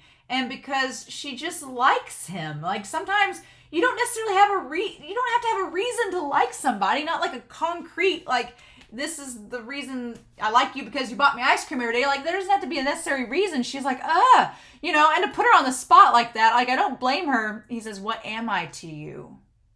And if I were Eren, I'd be like, well, her blushing like crazy, maybe she views you as more than a sister, more than a brother. And he just looks at her. And she's like, well, you... And she says, you're family. And then that's when the old man shows up. And he's like, oh. And he shows up with the coffee. Oh, and she's like, huh? And he's inviting us. And that's when everybody else comes up the hill. Like, what are you doing, Eren? And I like, so it's John and Sasha and Connie and Armin. And he's like, good timing. And so they bring him down to have like all these dishes and everything. But I'm like, I don't think Mikasa's answer was wrong, because she questions it later, but I think of the two choices, if the two choices she was presented with, is it because he saved her or because he's family? I mean, I think the family answer is better than just because he protected her, but there's more to it than that, and that's just, you know, she's never been asked to vocalize that. I love that they all get the liquor, and Eren just downs it in one gulp. I'm like, oh my god, okay. They all just take turns downing it. And it's like a sign of, and they're like, oh, he actually did it. And Eren actually smiled. Oh my god. And he actually smiles. What the hell is this? What is, get another shot of a rare Eren Yeager smile. The hell? And they're all like, okay. And they all drink too. And they all get drunk and party. Like, why not? I love this. This is so good. This is probably like the best scene maybe in season 4. This whole montage of them getting drunk, maybe my favorite scene in the entire season. I'm not gonna lie. There's so many pictures I wanted to take in this scene. And I love Armin coming out of the tent, like Armin has the whole bottle of booze. Armin didn't settle for just a cup. He has the whole bottle. Dude, oh my god, I love it. And then the kid bumping into Eren. Jean has the whole bottle, and he's just like singing with with our group. Oh my gosh. And like Connie is a lightweight, he can't handle it. Sasha's like, yeah, I got this. Oh my god, no, I like that one better. I like them all just about to fall over. And then everybody's just clapping and having a good time. And oh my gosh. And then I like that Connie said this just come up. What in the world is Jean doing to Armin back there? He's like trying to like brush Armin's face with something. What is happening? And he's like, stop it, you two. And then Jean and Connie run off to go get the rest of the town people. Okay, they bring back like more bottles of booze. Oh my god. Jean and Connie went on a liquor run and came back with more. Oh my god. And everybody's just having the party. Oh my god. And then, so you see Jean like just like drunk there. Everybody's, Mikasa and Armin. So here's the thing. Mikasa and Armin are talking with the people. Sasha is trying to get this kid to drink. What are you doing? And Eren is just sitting there by himself, but like drunk and content. Sitting there watching Armin and Mikasa. being happy.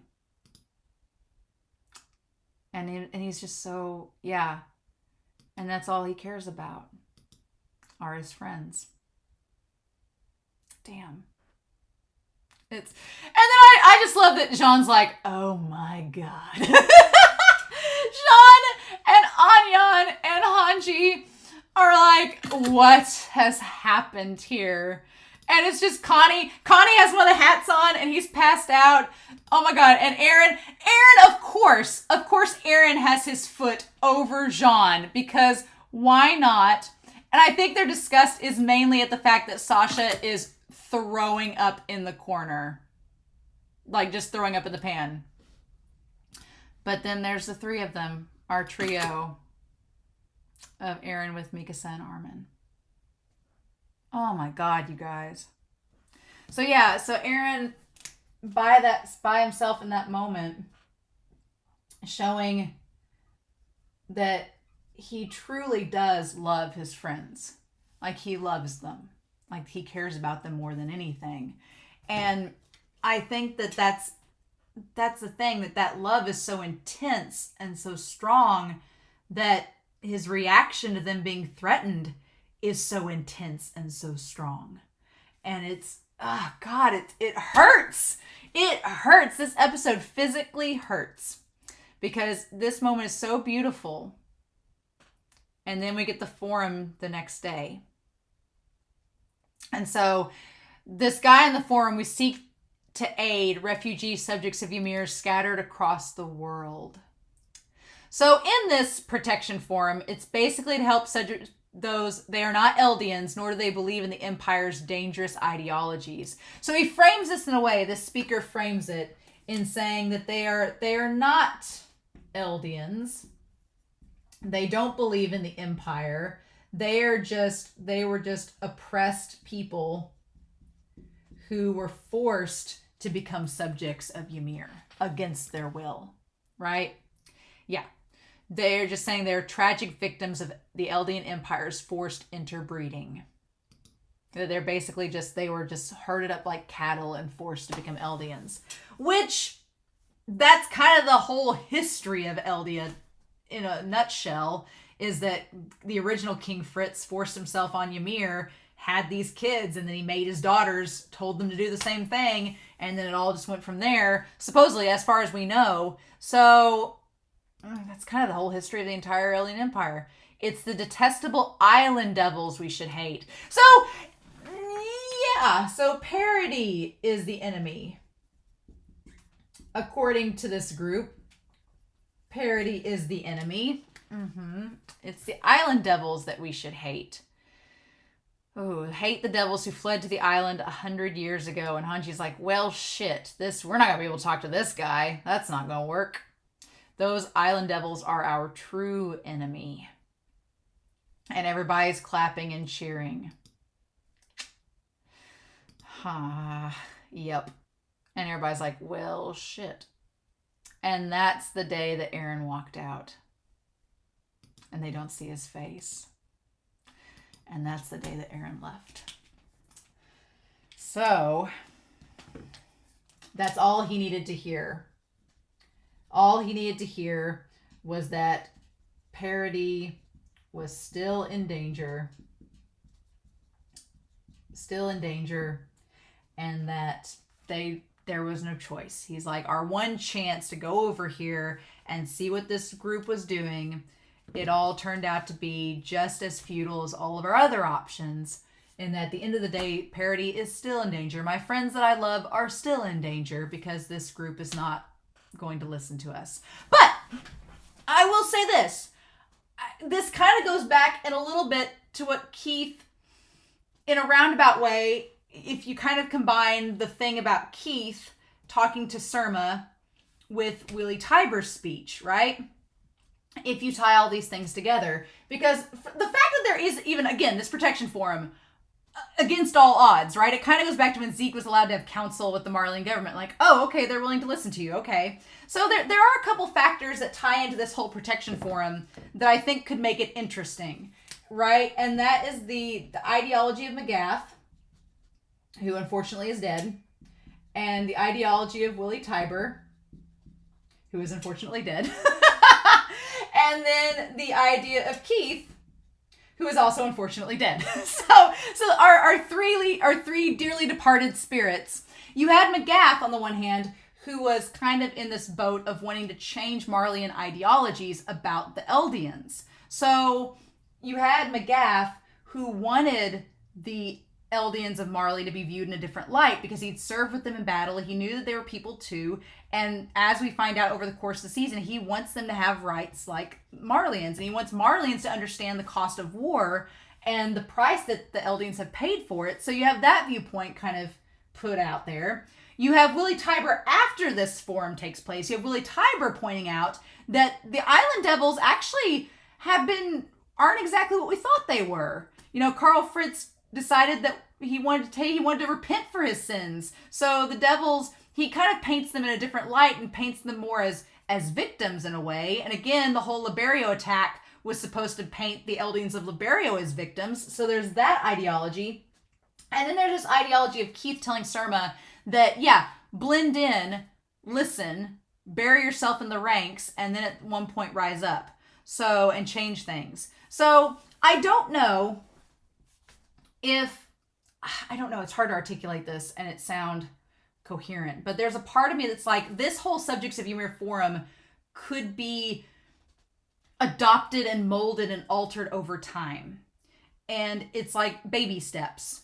And that's the problem. The problem is that Eren, rightfully so, doesn't believe that they have a lot of time with Zeke's plan. There's not a lot of time on the table.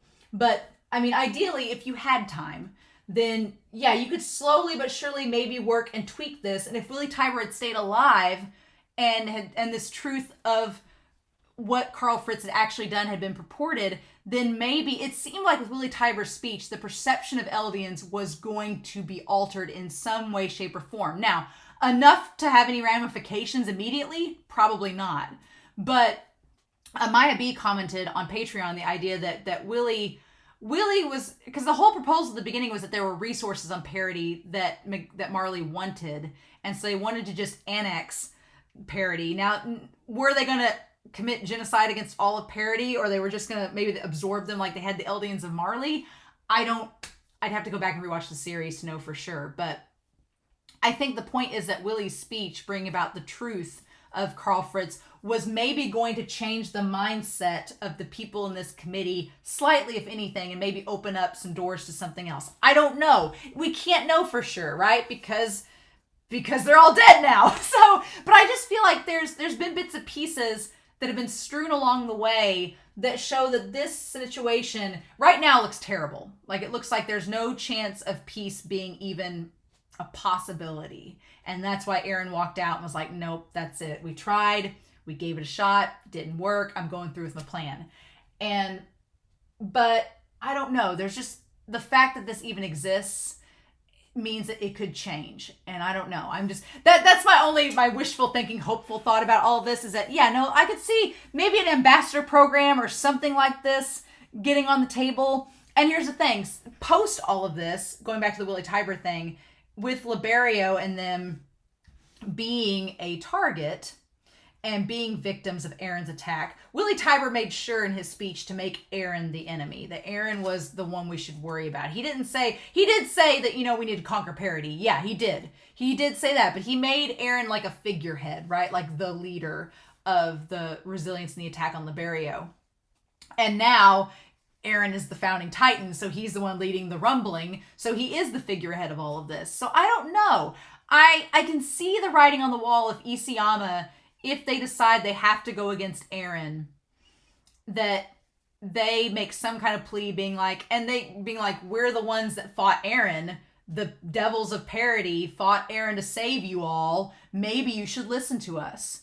And I know that doesn't seem realistic that anybody would, but if something like the rumbling was stopped and they're like, wow, you saved us from complete annihilation, maybe we'll listen. And if not, just have Levi make them. No, I don't know. It's a long shot and there's a lot of things that are problematic about it. I know everybody in the comments will be like, well, here's A, B, and C reason why that won't work. But I'm just thinking out loud of options that Isayama can build upon. And this whole forum thing seems like something that, it just seems like it's a seed being planted. And I can't find a way to articulate how McGaff's the rhetoric of McGath, Tiber, and Keith are going to influence this, but I feel like there's some influence there. And in the recap, maybe I'm going to think about it some more, and by the recap, maybe piece it together. But this forum is interesting.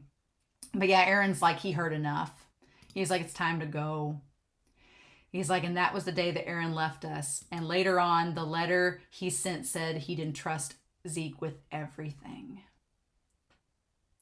And that's the thing, too. That's the thing, too, is that he tells them all. We're talking about communication with Eren. That's another part of his, plan that does get a bit frustrating. And I think that now it makes sense why I believe that he told them this, because of his conversation with Historia, where she was like, nope. Because he tells them to listen to Zeke's plan. But he has to.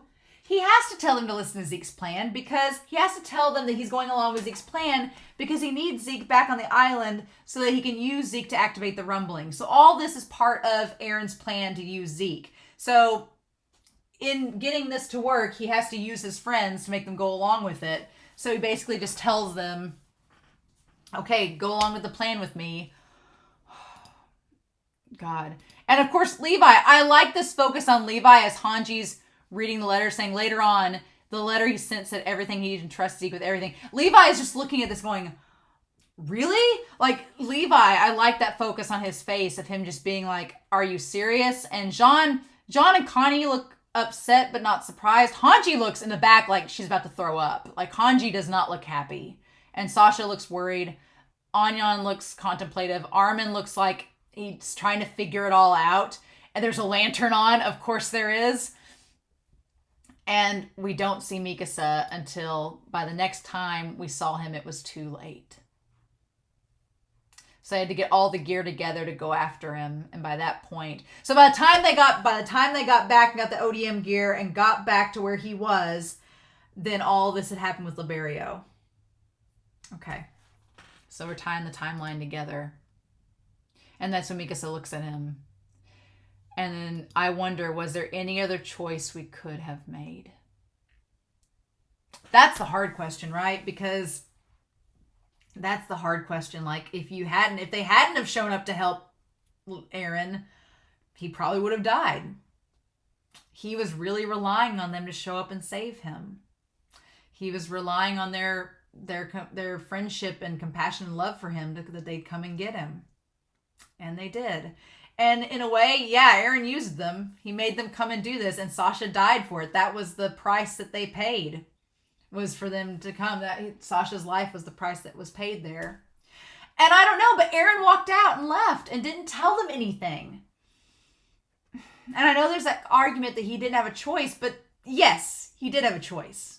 That's the thing. Like, throughout all of this, Eren's actions have caused all of the train of events to happen, have all been, and Eren says it later, he's like, all this was done by my design and my will. I was responsible for all of these things being set in motion. And so, yeah, it was his choice. He chose to walk out then and there without telling them anything. For better or worse, is there any other choices we could have made? And I think that applies to Eren too. I don't like the idea that Eren uses, I don't like the argument that, oh, it was fate that led Eren to do all these things. No, it was Eren's choice. He made the decision. Now, whether or not, that decision was the best one, you can argue that for sure. But I don't like the argument saying Eren didn't have free will. He had to do things the way he did. He didn't have to walk out of that discussion forum when it happened. He didn't have to walk out of that forum when it happened. He could have waited. He could have told him he was going along with Zeke's plan. He could have. He could have told them that. Now, they might have reacted differently. We don't know. There's so many what ifs, but he could have done a lot of things different than he did. But that's not how it happened. He chose the way things were going to go. And then we see Sasha dying. And then we cut back to, was there any other choice we could have made? We cut back to him killing the people to save Mikasa. And so it all ties back to that. Yeah. And that's such a hard question, right? Because in that moment, because Mikasa is tying the fact that he killed those people, he's like, he had to kill those two men to save Mikasa. And that's kind of connecting to Eren's whole argument that he has to destroy the world to save his friends. So it's like the most extreme thing has to happen in order for A, B, and C to go along. And yeah, that's a hard question. Was there any other choice? That's such a hard question to answer. Maybe everything had been decided from the start. But here's the thing too. Eren did kind of decide everything from the start. That is true. He set all of this in motion. That Eren did set all of it in motion, but it was by Eren's choice that he set things in motion, right? There's been a lot of people talking in the comments about like little things Eren could have done differently that would have affected things in different ways. And I agree with a lot of them. I'm like, yeah, if he had done X, Y, and Z just a little bit differently, it would have made some kind of difference. Now, whether it would have been right or wrong or better or worse, we don't know. But Mika says, still, I can't help but think. Back then, what if I had given him a different answer? Okay. Yeah, and she's thinking, would things have ended up the same way? See, but I don't know. I don't know, really. And they see the steam behind them. Oh my God. Oh, behind them. The boat's just barely ahead of the rumbling. Oh my God. Yeah. Oh my gosh, it's just barely behind them. It's just... Yeah, I don't know if her saying their relationship was any different would have changed his mind at that point. I don't know. Eren seems pretty dense about romance. And so I don't know if that would have made a difference, but I think Mikasa's starting to question, like, she wasn't true to herself in that moment. That's the thing. Mikasa's like, it goes back to like Historia and Ymir's conversation. She's like, I wasn't being true to myself when I gave Eren that answer. And if I had been true to myself, would it have made a difference? That's such a good question, though, that Mika's saying, if I had just been true to myself around Eren, could things have been different? And that's such a good question. Okay, information available for public disclosure. Beyond the walls, there is a sea. On the other side of the vast blue sea is a continent. That continent has cities, bustling markets, and all sorts of people living there, just like on the island. But in the outside world, subjects of Ymir are despised more than anything. Okay. And so then we go from Mikasa's point of view to Eren's. So Mikasa was questioning, like, if I was true to myself, would it have made a difference? Was there any other choice? And again, that's such a hard question. I feel like Isayama could write a whole series about what if scenarios, and it's just like, what could we do, right? When did it all begin? And so then for Eren, he says, when did it all begin? So Eren asks this question, and we see the beginning, right? So was it under the tree with Mikasa and the dream? Was it there? And I realize y'all cannot see that, but that's all right. Was it there back then? Was it the tree with Mikasa? Was it Ymir and the pig that it all went back there? And he says no. And then we see Grisha, and we see Grisha with Eren, looking a lot like Eren. And he says, no, it doesn't matter. And we see Falco reaching up for the thing and then giving him the letter, right? And then moving the letter, right? But he says it doesn't matter where it began. Okay?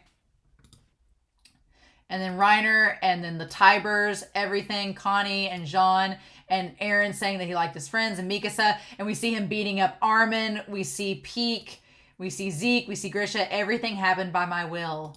Everything comes after this. Oh, man. So he establishes that it was my will. So it doesn't matter where everything starts. That doesn't matter. He's like, everything has been set in motion because of me, Everything comes after this. Okay. So, I mean, I do give Eren props that he's taking responsibility for all of this. That Eren's like, no, I started all of this. This is because of me. And we see through the steam. Oh my God. And it makes sense that his Titan, the founding Titan's like a big skeleton because it could withstand like all the steam and everything. So, okay. We need to flip this over.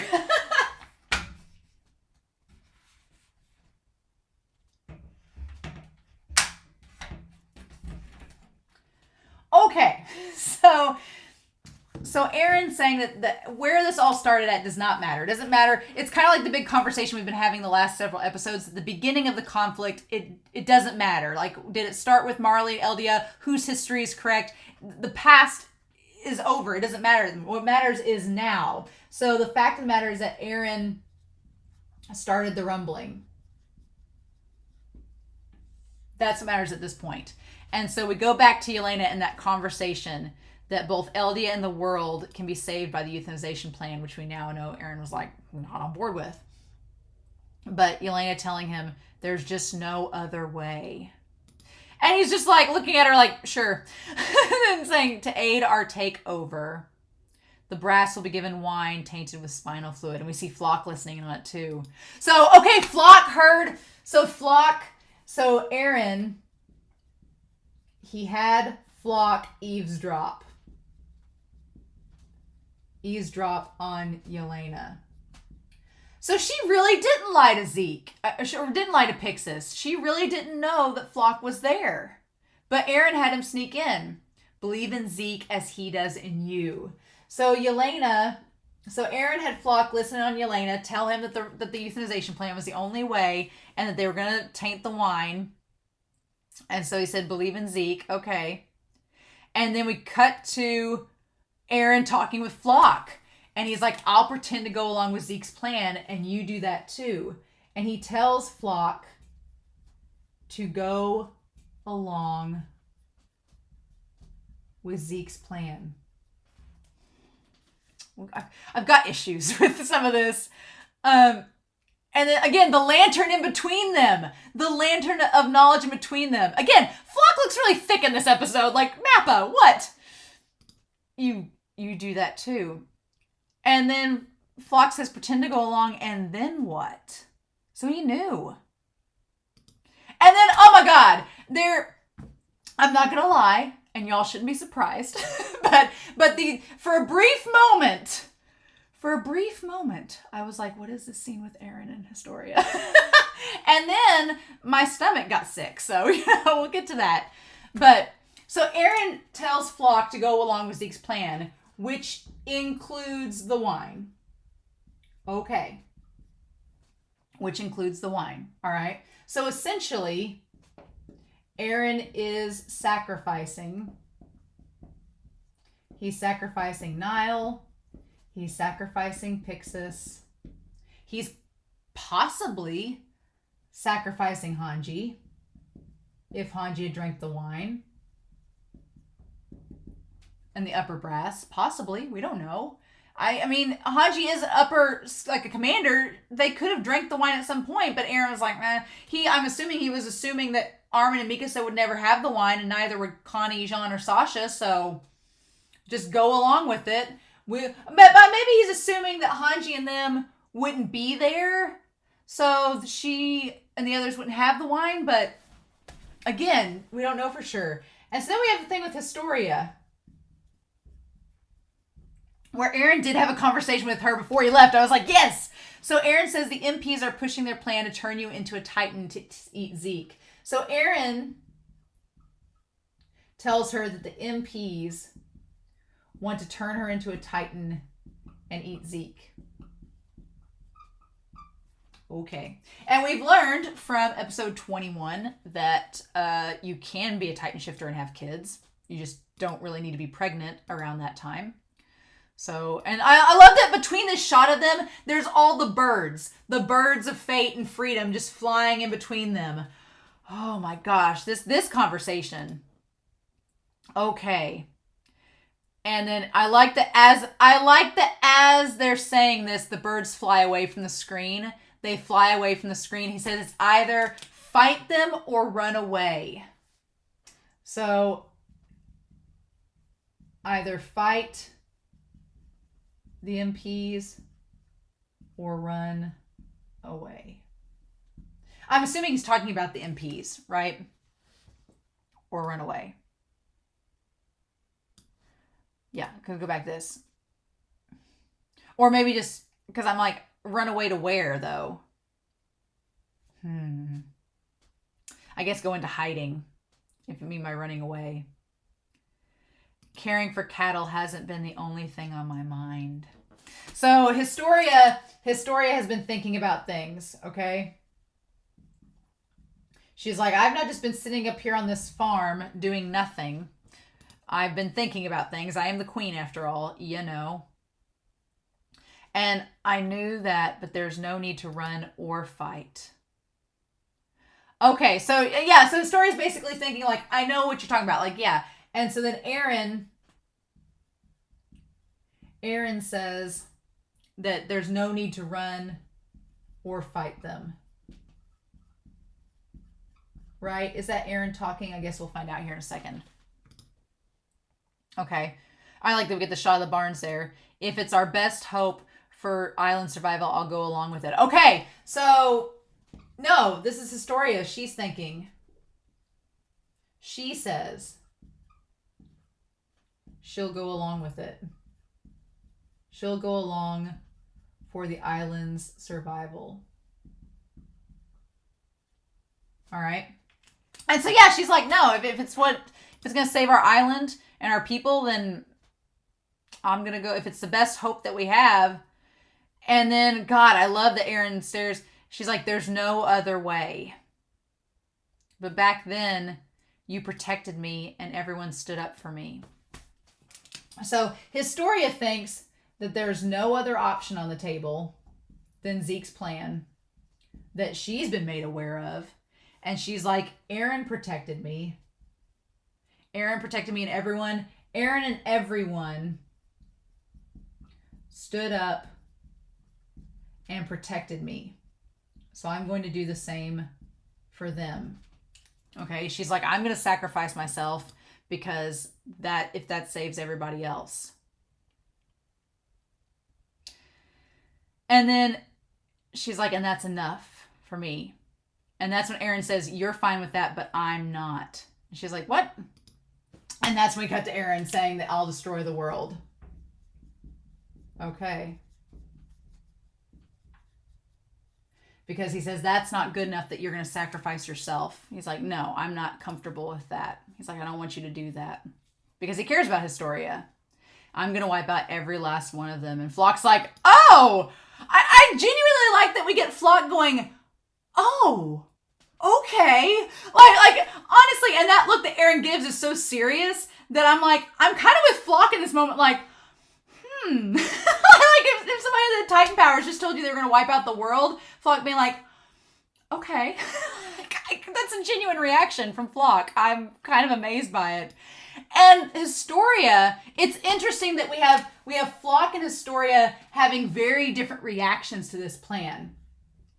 Flock is like, okay, if it saves the island, good for you. It's funny because Eren just told Historia that he wasn't comfortable with her sacrificing herself to save the island. He wasn't comfortable with that at all.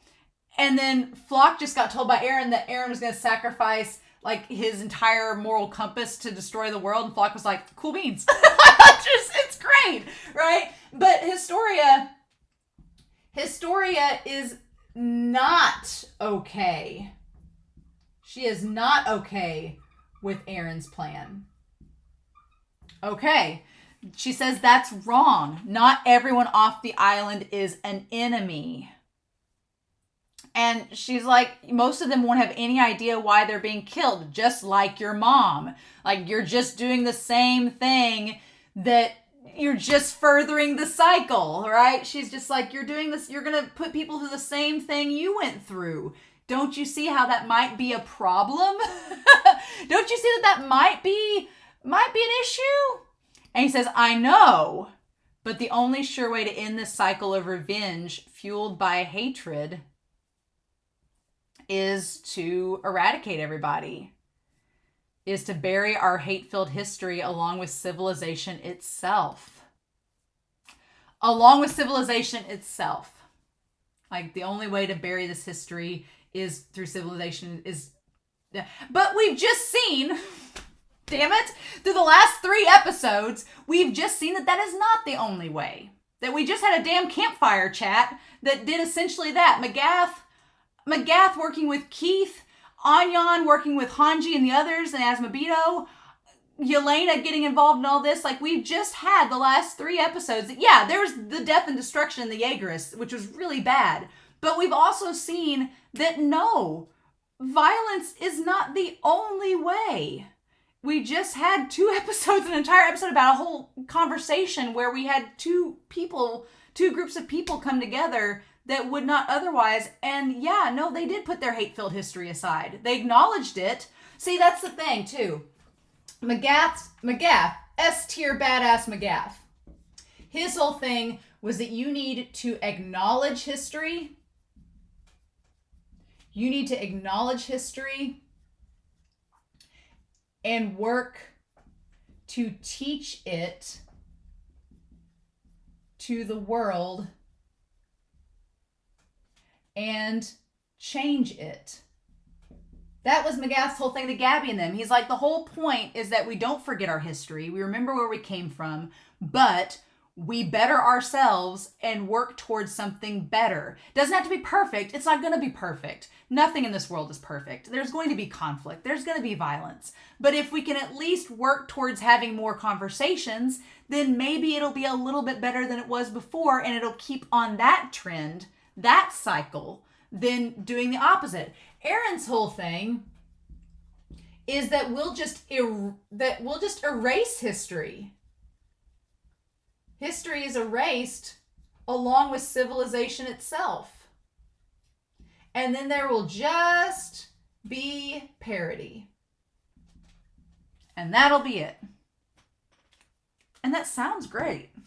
But Historia's like, you're going to murder all of these children and all of their parents and all of their families that have no clue about what's going on in the world. They have no clue about our history, about what we've suffered. She's like, they won't, it'll be like Shiganshina is like, didn't you feel as a child, you felt so angry and awful and lost as a kid because of what happened at Shiganshina. You're going to make millions and billions of people go through that like, same round of emotions. Don't you feel like that's bad? And Historia's just horrified. And he's like, they want you to bear children as sacrifices for the island. And I love this shot of them. I love him standing there with like the all black outfit against the fence and everything. It looks like a wall. And she has the sun behind her. He says, I won't let kids eat their parents anymore. Because that's what he did to Grisha, right? And she understands where he's coming from. Because she stops there and she's like, ugh. And she's like, ugh. And I love she's about to cry. And she's like, Eren. Yeah. She's like, that may be, but that's still what you're doing is wrong. And you shouldn't kill all these people. Like, oh my gosh. And Eren, you understand where he's coming from. I love that line that Eren says he doesn't want kids to eat their parents anymore. Because you can just tell, like, that's how he feels so horrible about having to do that to his own father. Like, it's really affected him. But Historia, this is the part, though, where I was like, whoa, no, Eren. No. Because Historia, she's not okay with this plan. She's like, if I don't do something to stop you, I won't be able to live with myself. She's like, this may not morally affect you, but it is hurting my soul. So here, this is the part where I'm like, oh no. I got like a little hint of Eren here that I was like, because I see a writing on the wall, like a big red flag going off. Historia says that she is not morally okay with this. And she's like, I'll have to try to stop you because I can't live with myself if I don't. Like, I can't, with a good conscience, approve of this, of you committing this mass omnicide of the world. And she's just crying to him. And that's when he says, if it's hard on you, just wait till I can erase your memories with the founder. No. Okay, Carl Fritz. That's the part that I was like, oh, no. So Eren says that if it's hard on you, that don't worry, I'll make things better. When I come back, I'll just erase your memories. I'll just make you forget that this ever happened.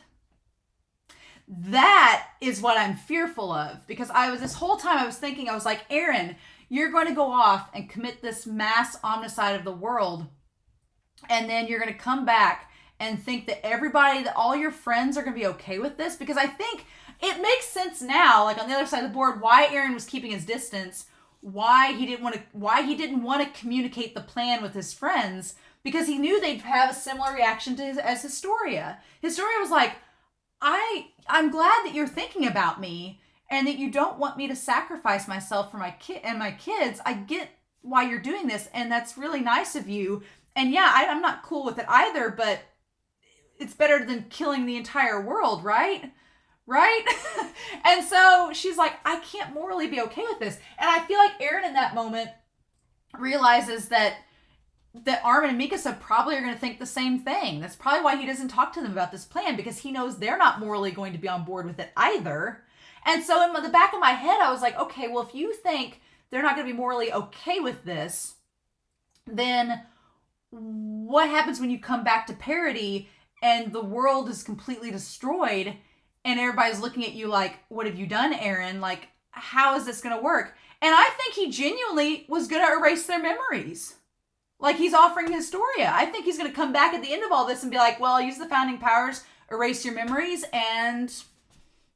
But if that's the case, how is that any different than Carl Fritz? The only difference is that Carl Fritz had so much self-loathing and self-guilt that he just wanted the world to destroy them. This is the opposite. Eren's like, I'll just destroy the rest of the world, and then we'll still be an isolated island like we were with Carl Fritz. But now there won't be anybody to destroy us from the outside. We'll just be this utopia all by ourselves in the world. But the problem with that is that Mikasa's memories can't be erased. So even if he tried that, Mikasa would probably end up being like a crazy person. And if that were the case, they'd think she was insane because she would remember all this stuff and nobody else would, her and Levi. How would that work? But the moment he said, I can erase your memories, I was like, oh no, Eren, that's not cool. Nope. No. And he seems very sincere in that. And she's like, I can't. She's like, no, don't do that. He says, you can. Because you're the worst girl in the world who saved me. Oh. And she's like, oh. She's like, oh my God. Yeah. And he's like, oh, don't worry. You'll sit here and wait till I come back. And I think that that's the moment when she was like, I'm gonna get pregnant by Farmhand Coon. I think the moment he left after that conversation, she was like, screw you. I'm having a kid. You can't stop me. And she went to Farmhand Coon. Being like, I'm gonna muck this up. That I will make it to where MPs can't use me. And, God. That whole thing where he offers to wipe her memories, I'm like, that's God. Hard. So then they throw the ball, right? Or Zeke. I like that Zeke throws the ball against the wall because Eren, sucks at playing catch. And that's when this whole thing with Ackermans, he's like, headaches. I've never heard anything from Fusaver or the researchers that would suggest an illness specific to the Ackermans. So there is none. He's like, but records show their power awakens when their survival instinct is triggered.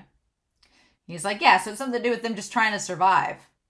So again, they're just trying to survive, and that would make sense with what we've seen with Levi and Mikasa. It's just like the last-ditch effort for their bodies to stay alive. He's like, that's what we know about him. He says a reflex to protect their host, and he questions it and says, I doubt it's anything like that.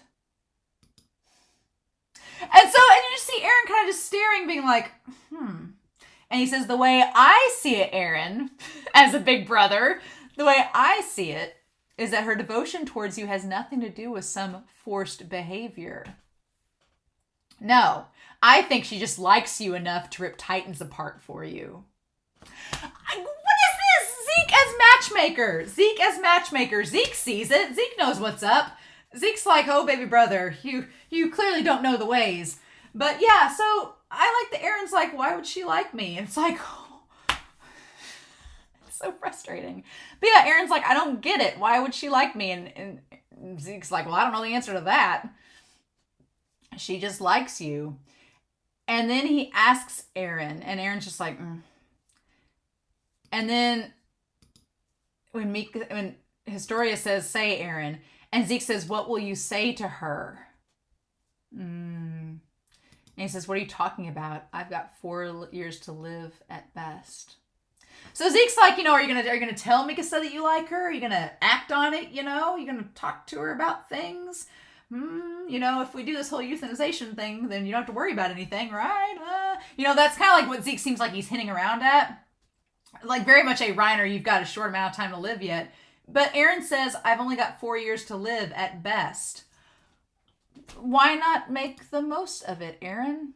He just seems so dejected about that. Like that's no time to do anything. And then that's when Historia says, what if I got pregnant? And so then we see Eren, God. So Eren knew that she was possibly going to get pregnant before he even left, right? So, do we see her again after that, though? If she says, what if I got pregnant? What? And then we see Eren doing the whole cutting off. God, him cutting off his leg, though. I'm like, you couldn't have found a bigger knife? You couldn't have found a bigger knife or something? Nope. Oh, my God. He says, even after I'm dead, their lives will live on. Ugh. And God, that shot of him just like sitting there cutting it, and then he takes the bullet to poke his eye out. Oh my God. Ugh. Ugh. He says, I want them to live a happy life. And then I like that we contrast. And we see Marlowe there with them, and Flock when he has porcupine hair, and Erwin with Levi and Hanji. I want them to live and be happy. Except Jean! Jean's not allowed to be happy. Jean's the only one in that image that doesn't look happy. Oh my gosh. Why, Eren? Why do you remember that? Oh my God. Yeah, so him just wanting that. And then the one bird flying off away in the distance. So, again, the shipper and me could argue that we don't get confirmation if Eren's the dad or not. No, I'm kidding. That ship has sailed. Eren is definitely not the father of Historia's baby, but it's funny because Historia says, what if I got pregnant? And then it's just her and Eren. And then we cut to Eren being like, and then she, gets with Farmhand Coon. So, if you put on your biggest tinfoil hat, conspiracy theorist, you could argue that there is still a slim 0.1% chance that Eren's the father of Historia's child because they have that conversation right before she gets pregnant. You could argue that, but you could also argue that Eren just knew the plan that she was going to get pregnant, and then she went and got with Farmhand Coon, and he's knowing of that. But yeah, I'm like, Eren, yeah, you've only got 4 years left, but that doesn't mean you need to completely get Mikasa. I guess Eren's thoughts are, he's only got 4. Oh God. So frustrating. I'm like, I guess at this point, Eren was just like, well, I've only got 4 years at best to live. So I want them to be happy and live a long life. I'm like, well, Armin's only got like 8 years left, so he's not that far behind you. But he wants them just to be happy and have a good life. But I'm like, you just saw with Historia that they're not going to be able to live with themselves with you doing what you're doing. So do you just think you're going to go back and make them forget? And then they will live out the rest of their life and make them forget him. That's the thing. I feel like he's like, I only have 4 years left to live at best. So I'll just go here, destroy the world so that no one will hurt them. And then I'll go back, erase their memories, and erase their memories of me. And then I'll just be able to live the rest of my life out, the last of my years, watching them, from a distance as they're happy and having a great time, and know that they're safe, the people that I care about, and they'll just forget about me. And I'm like, Eren, damn it. I don't know if that's what he's thinking about doing at the end of all this, but from what he's told Historia, I could see that going through his head, right? Because in all the shots that we've seen Eren in this episode, he's always been distanced from them. Like, he loves them, he cares for them, but he feels like when he's around them, they're in danger, so he keeps himself at arm's length. And I hate that. I want Reiner and Eren to have a damn hug. Maybe they can hug each other. I don't care. And I feel like Zeke's like, I think both Mikasa and Historia are like, Eren, don't you see that this is wrong? And he's like, this is the only way to save you. And it's like, but is it?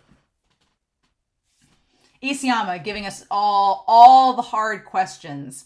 And so then, we get this fleet. And they even talk about how, it's a miracle that the fleet came together. All of this.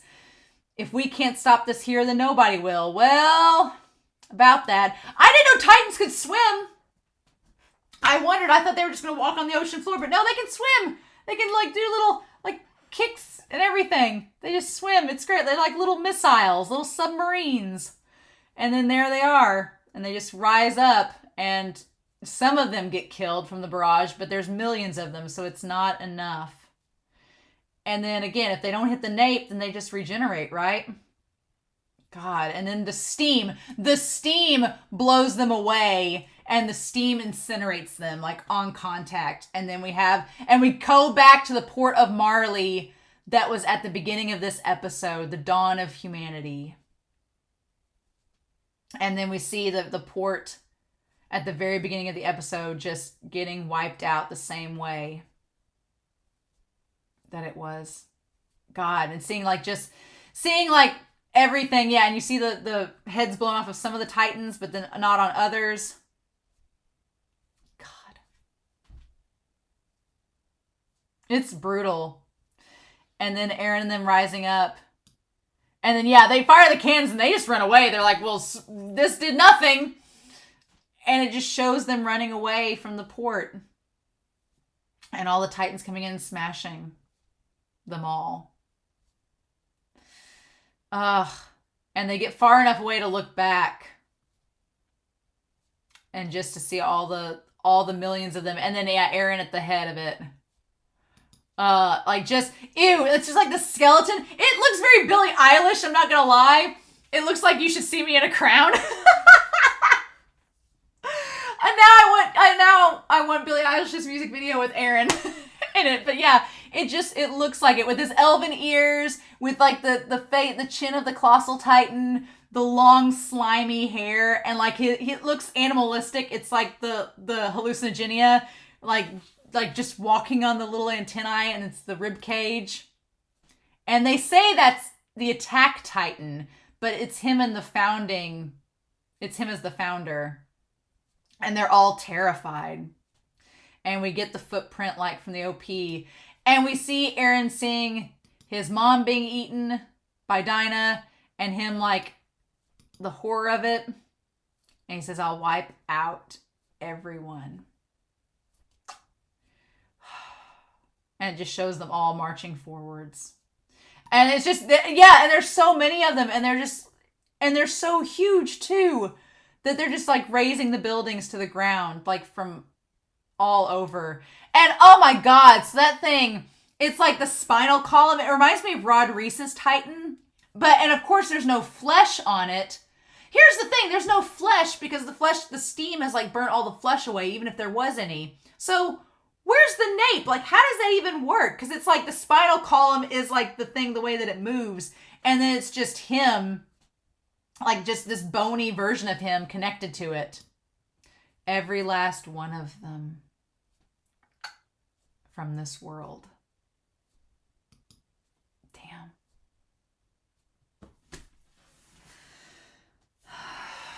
Oh. The recap's going to be fun. The recap's going to be a barrel of fun, let me tell you. It's just hard, right? I feel like I spent the last 2 hours talking about how basically I understand where Eren's coming from. And it's so hard because there's nobody in this series that is a clear antagonist at this point. Most of our clear antagonistic characters are dead. So at this point, the ones that are left fighting are all characters that have extremely relatable, understandable motivations. But all of them have flaws. Like, I'm not going to pretend Armin and Hanji and them don't have flaws. They got flaws. Their plans have flaws. And it's so frustrating because there's parts of Armin and Hanji's plan that I'm like, if you just did this one thing a certain way different, it might be better. And with Eren, it's the same way. I get where he's coming from. He wants to protect his friends. But I'm like, at the end of the day, when you go through with all of this, the thing of it is, Eren doesn't care what they think about him afterwards, because either he's going to erase their memories or he's going to erase himself from their memories. And yeah, he could even do that. He could make them forget him, which is even more terrifying, that he just has them forget he existed. I don't like the idea of memory erasing in any type of narrative, because memory is established as such an important part, especially for this series. Like, memory is huge in this series. Like, the whole memories of Grisha, all of that, which that in itself plagues Eren. Eren is plagued by the memories of his father. So, of course, Eren views memory as a negative thing, where he's like, everything, the memories of his father, the memories that Zeke has had that he's lamented to Eren about, Eren remembering his, like, even that last shot in the episode of Eren remembering his mother being eaten and remembering being drug away by Hannes. Like, all of those memories are negative for Eren. We never see really Eren focusing on positive memories. We see the positive memories in this episode with Eren and the others, and him watching them, but they're not just his memories, they're also Mikasa and Armin and the others as well. And in this, Mikasa is remembering everything, right? So we're seeing a lot of this from Mikasa's perspective, right? We see the flashback is mainly from Mikasa's perspective, right? So she views memories in a lot different way. But for Eren, memories are often negative, and he doesn't view them in a positive light. So for Eren, the concept of forgetting and maybe these characters having their memories wiped is maybe for Eren like peace, like something good. And that kind of ties to Karl Fritz. Like, Karl Fritz wiping these people's memories, being like, all they knew was death and destruction. So yeah, I wiped their memories because I thought that was going to make it better. Didn't. Didn't make it better in a lot of ways. But God, it's hard. It's hard because there's a part of me that I empathize so much with Eren, and I want to cry for him. My heart whimpers, my heart weeps for Eren, because I just want him to feel that affection and to know, it seems like anything that ties itself to peace and positivity, Eren is either not present for, or he's like, I can't latch onto that because it will ruin my resolve. But the whole memory erasing angle, I'm not about that at all, because Historia's like, no, my sister was erasing my memories for years, and that was wrong, and I grew up thinking that I had no one that loved me, and then found out I did, and it messed me up. So no, the concept of Eren erasing her memories.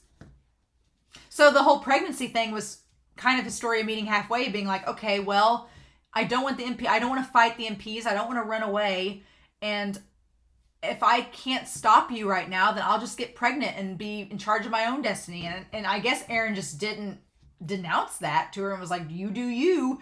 But God, it's hard. I've got a lot to think about in the recap. So I do want to talk about what happens now. So that's the end of the season. Now we just got to wait a year. God. So the good news is I get to wait with you all. I get to wait with you. I actually get to see the end of the series together with y'all, which is exciting.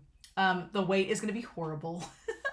But here's my plan. So like I said at the beginning of this reaction, I do think that I want to as we get closer to season 4, part 3 premiering, once we get like a definitive month in mind, I want to start figuring out and planning out the manga reactions and go through the manga and kind of review the series. It'll be a reconnection of all the characters. We'll get to see everything from the start of the series till now.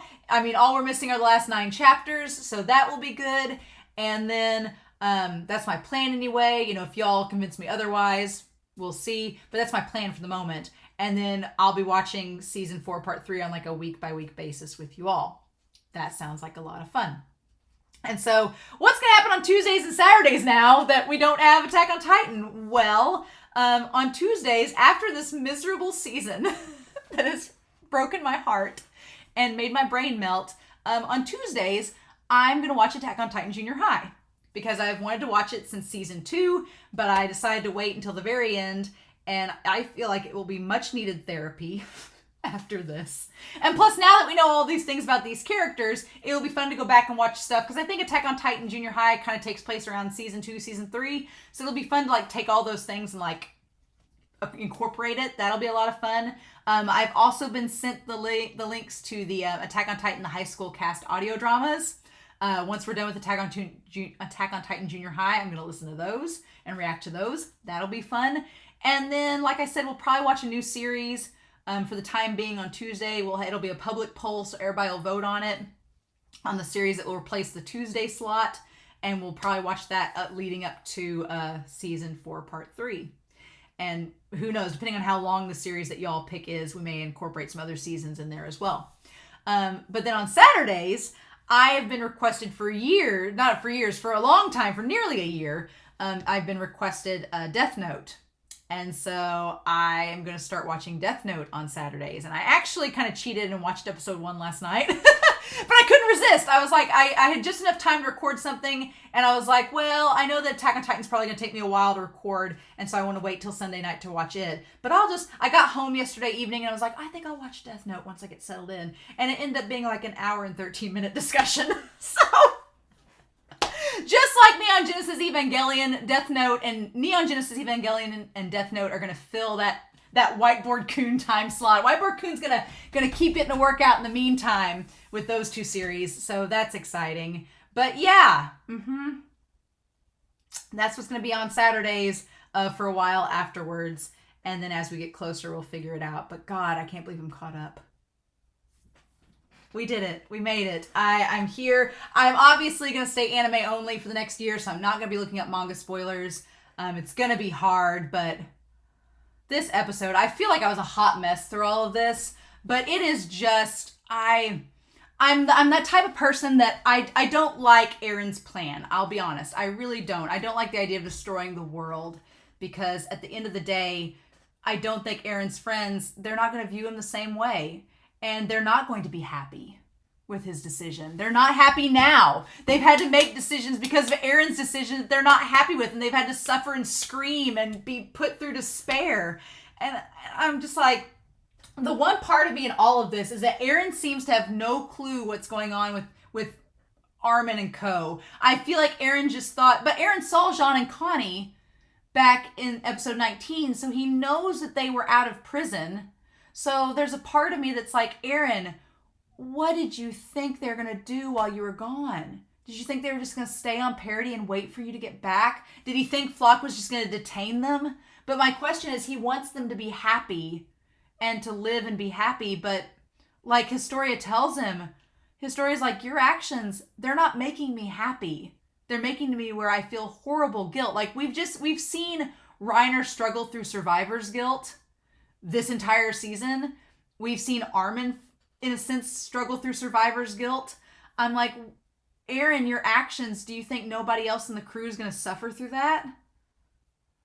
But I guess if Eren thinks he'll just erase their memories, then maybe they won't. But I love Eren to pieces. He is so good in this season, and this episode has made me love him so much more as a character.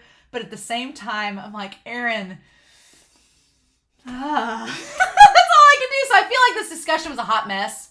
It's like I want to be as unbiased as possible, And I understand Eren's motivations, and I get why he's doing it. And it's like for the best cause to keep his friends and family safe. But it's like, damn it. What do we do? And his actions, like, are his friends, are they truly happy? Not based on what we've seen, but... So, I don't know, y'all. I've got a lot of planning to do for the recap. I will go ahead and say that the recap is not going to be soon.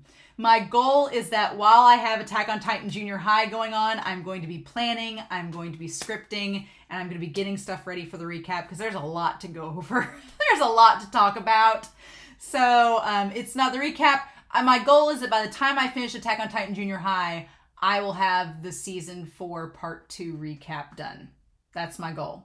So this summer. And I want to it'll time out just about right because if I'm thinking about it, by the time I finish Attack on Titan Junior High, it should be around the early part of the summer, and it'll be around the 1-year anniversary of me starting my Attack on Titan journey. It'll be like 1 year in. I've been watching Attack on Titan week to week for a year, whether it's the main series or the junior high series. So that's exciting.